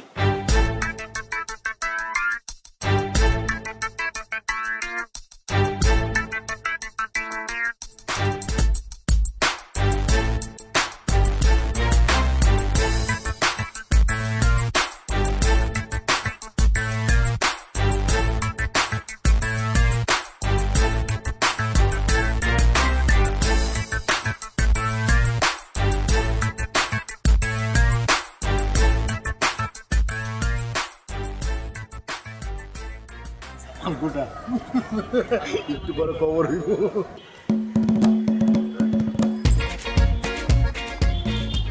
তোমরা আমগুলোকে বইতা। আরে আমরা তো খাবোই, আগে আপ্যায়নটা করে নেই। পুরান ঢাকার ট্রেডিশন তো আপ্যায়ন করা, কি মামা? এই তো দুষ্ট লাইনে আছো, এরকম লাইনে থাকলে তো কোনো সমস্যা হইতো না। খুব তো কইছিল খেলার কথা, এখন বুঝছো খেলা কি? এখন একদম ক্লিয়ার মামা। আপনার একটু কাছে দিই। আলু দিই, আলু আলু। না না আলু না, গোস্ত দাও, গোস্ত দাও। এই যে গোস্ত দিই। অনেক মজা হয়েছে। এই লাইলি দাও, লাইলি দাও। আলু ল ল ল ল লাইলি ল। তুমি লইবানি? খাইতাম, মজা তো। তুমি একটু খাও। সবাই আমগুলোকে খাইতাম। আরে খাবো তো, খাবার তো আছে। আমগুলোকে খাও। আরে মামা খান তো, আছে কিছু লাগলে বললেন কিন্তু। মজা হয়েছে খাওয়ানো না? আসলে না তুলো গোস্ত ল।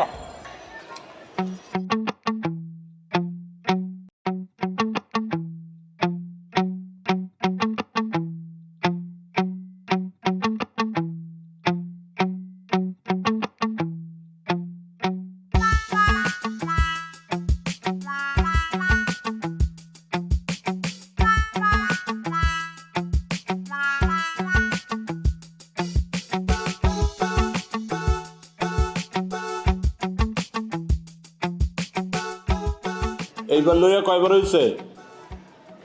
ভাই 5 বার। তোমারে এত করে কইছি যে একটু কম কম খাও, মাগনা খাওয়ান পাইলে হুদাই হামাম করে খাও। দুলা ভাই আমি তো মাগনা খাওয়ান খাই ভাই, আমরা তো বাজেতে জিতছি আর আমি তো পরিমাণ মতোই খাইছি। বিশ্বাস করেন দুলা ভাই, আমি নিশ্চিত ওরা খাওয়ানোর মধ্যে কিছু মিশাইছে। লাইলিও তো পরিমাণ মতো খাইছে, ওরা তো পেট নামছে শুনছি। হ্যাঁ, মানুষের আর খায় কাম নাই, তোমার খাওয়ানোর লোকে কিছু মিলাইছে। ভাই আপনি জানেন না, ওরা অনেক ডেঞ্জারাস, অনেক ডেঞ্জারাস দুলা ভাই। ওরা প্রত্যেকটা ধরে ধরে ফাঁসি দেওয়া উচিত দুলা ভাই। আমি খালি একটু সোজা হয়ে দাঁড়াইলু, তারপর দেখেন আমি রাজপথে নামবো, রাজপথে নামবো, আমি আন্দোলন করবো গো ফাঁসির লিগা। যাও যাও, তুমি তোমার কামে যাও, আমি তোমার লেগে কেড়ে বয়ে থাকো। আপনি একটু বসেন ভাই।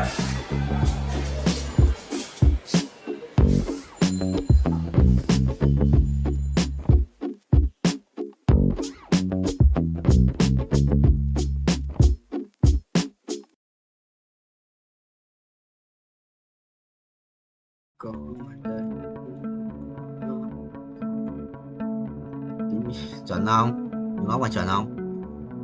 Đâu hoàng sợ. Ui, Listen 2 Way 2 quỷ nhở. Ơi quỷ đấy, khỏe đấy. Chịu ơi, xin đắt 2 mày là quỷ quá. Ui rồi ôi, Annie 2 full đồ, Listen 2 full đồ, Way 2 full đồ. Thua. Để đánh được. Bảo sao tao muốn quỷ đấy. Đâu nó khác rồi. Bên thế thì là bên anh rồi vì em đi đấy.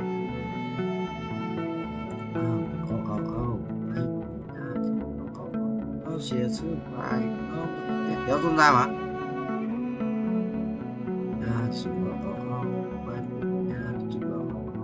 Sẽ xuất bài chuẩn không? Mình cần là 1 tiếng 11 phút.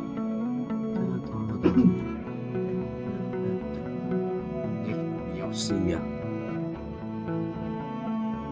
Lý xin tăng tầm đánh đồ cái đồ áo quan nghe sự cho Lý xin là đúng đấy. Sao không đéo đánh Lý xin? Lý xin ra để bắn Lý xin này. Chốt nào. Rồi bắn ạ. Đéo bắn này. Xin ra để bắn Lý xin này. Chốt nào. Xin ra để bắn Lý xin ạ. Cút bắn trên. Thôi đi rồi. Nice top 3. Này 6 tuổi 8 33k 25 phút hết hay không? Cháu nói bao nhiêu hết 5 phút hết. Hết an ninh vậy rất dễ kiếm nhá.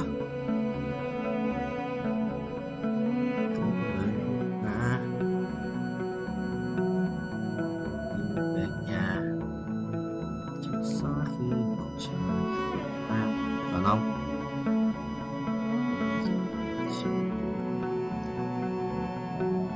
Sau cần đấy.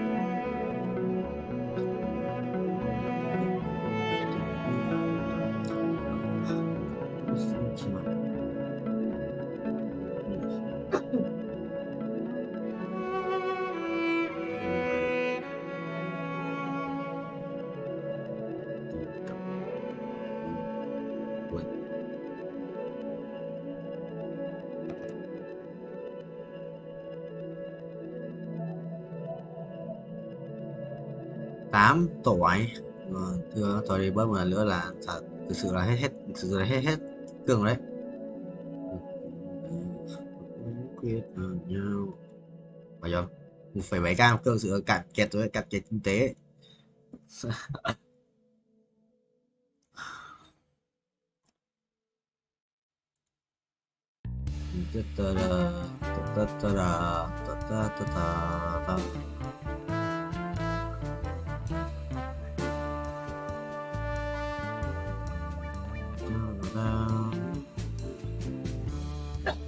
Đủ tiền đấy. Mua kiếm xì đấy. Đủ tiền không? 100k được. Mấy chục quay ca quay kéo như anh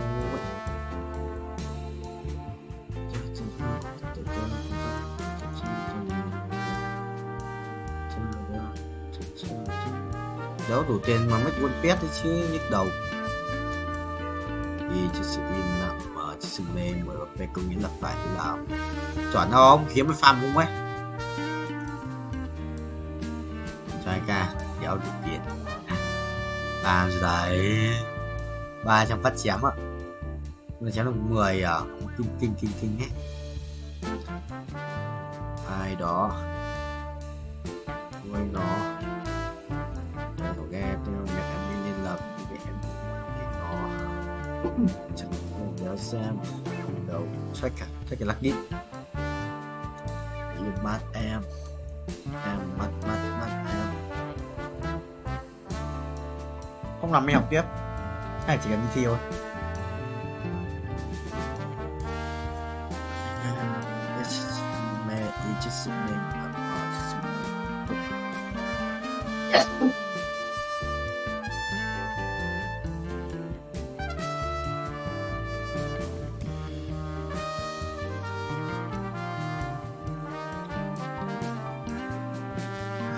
Bom em sinh ngày sinh tật em chọn con hiệu linh vật Phương Mai bữa 21/12 3 ngày 20 tiếng ngày 7 tiếng xong rồi. Ủa sao anh làm đi sao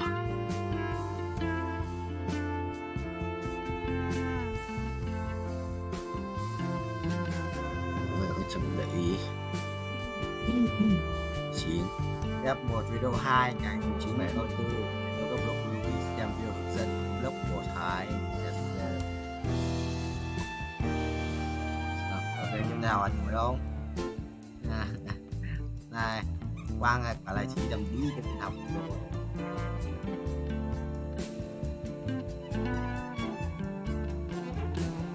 Bye bye.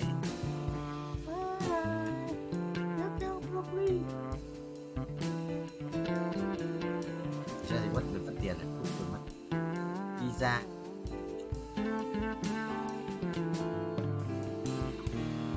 Lucky Block, Minecraft, phiên bản Roblox.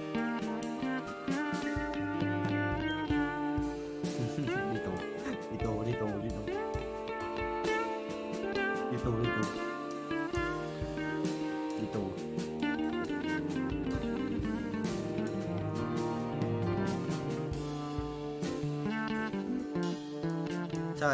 Chắc là tại chết report thì nó bị bay máu rồi.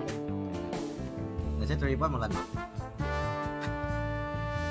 Để chết tao report cái bia tích.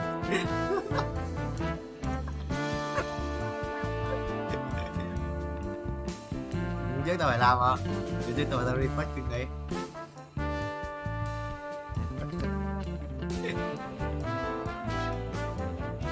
Sai đấy, tao bị vậy.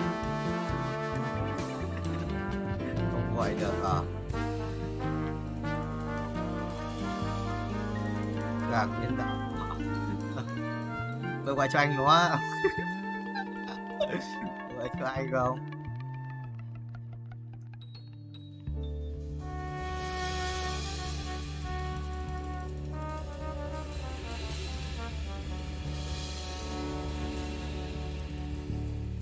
Là lãi à?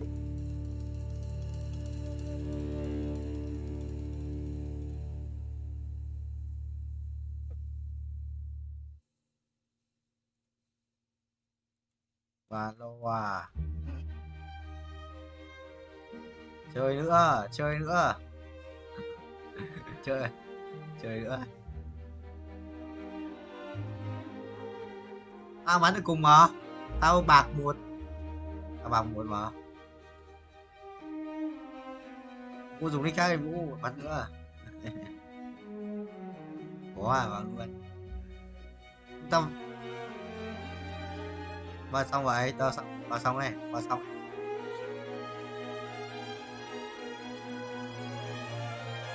Mà Đọc qua nghe cái nhưng gây.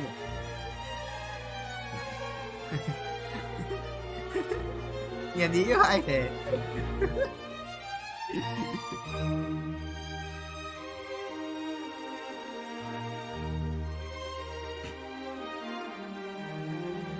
Broccoli.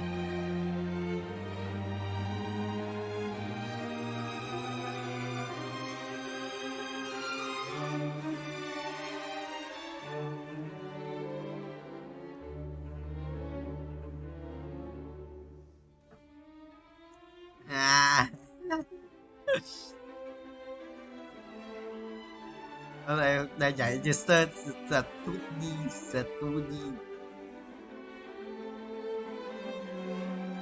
Bạn vẫn đi nhưng vẫn thích em CK được chưa? Mình chỉ linh luôn đi chứ. I try à? Có remake không? Có rotate không? Có rotate không Vũ? Rotate không vậy?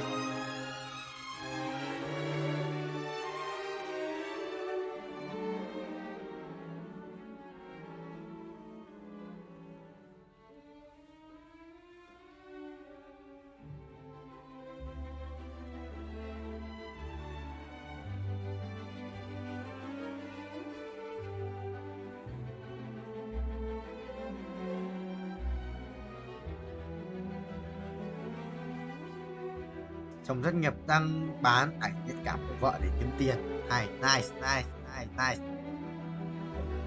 Nice. Ôi, không được rồi. Không cần thứ nhở, cũng cần 2 lần nữa. Từ phần này. Đó.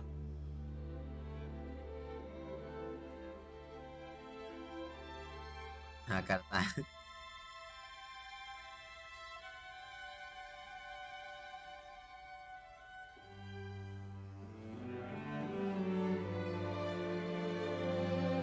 không ấn tượng gì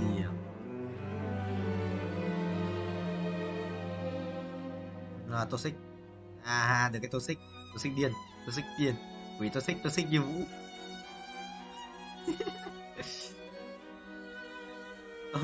toxic như vũ của những năm cấp 3, cấp 2, cấp không toxic đâu à? Mày thích chơi game vui vẻ không? Cường toxic em, cường toxic. Rồi, quỷ hơn Quang ạ, giờ biết anh ở với Cường mà. Rồi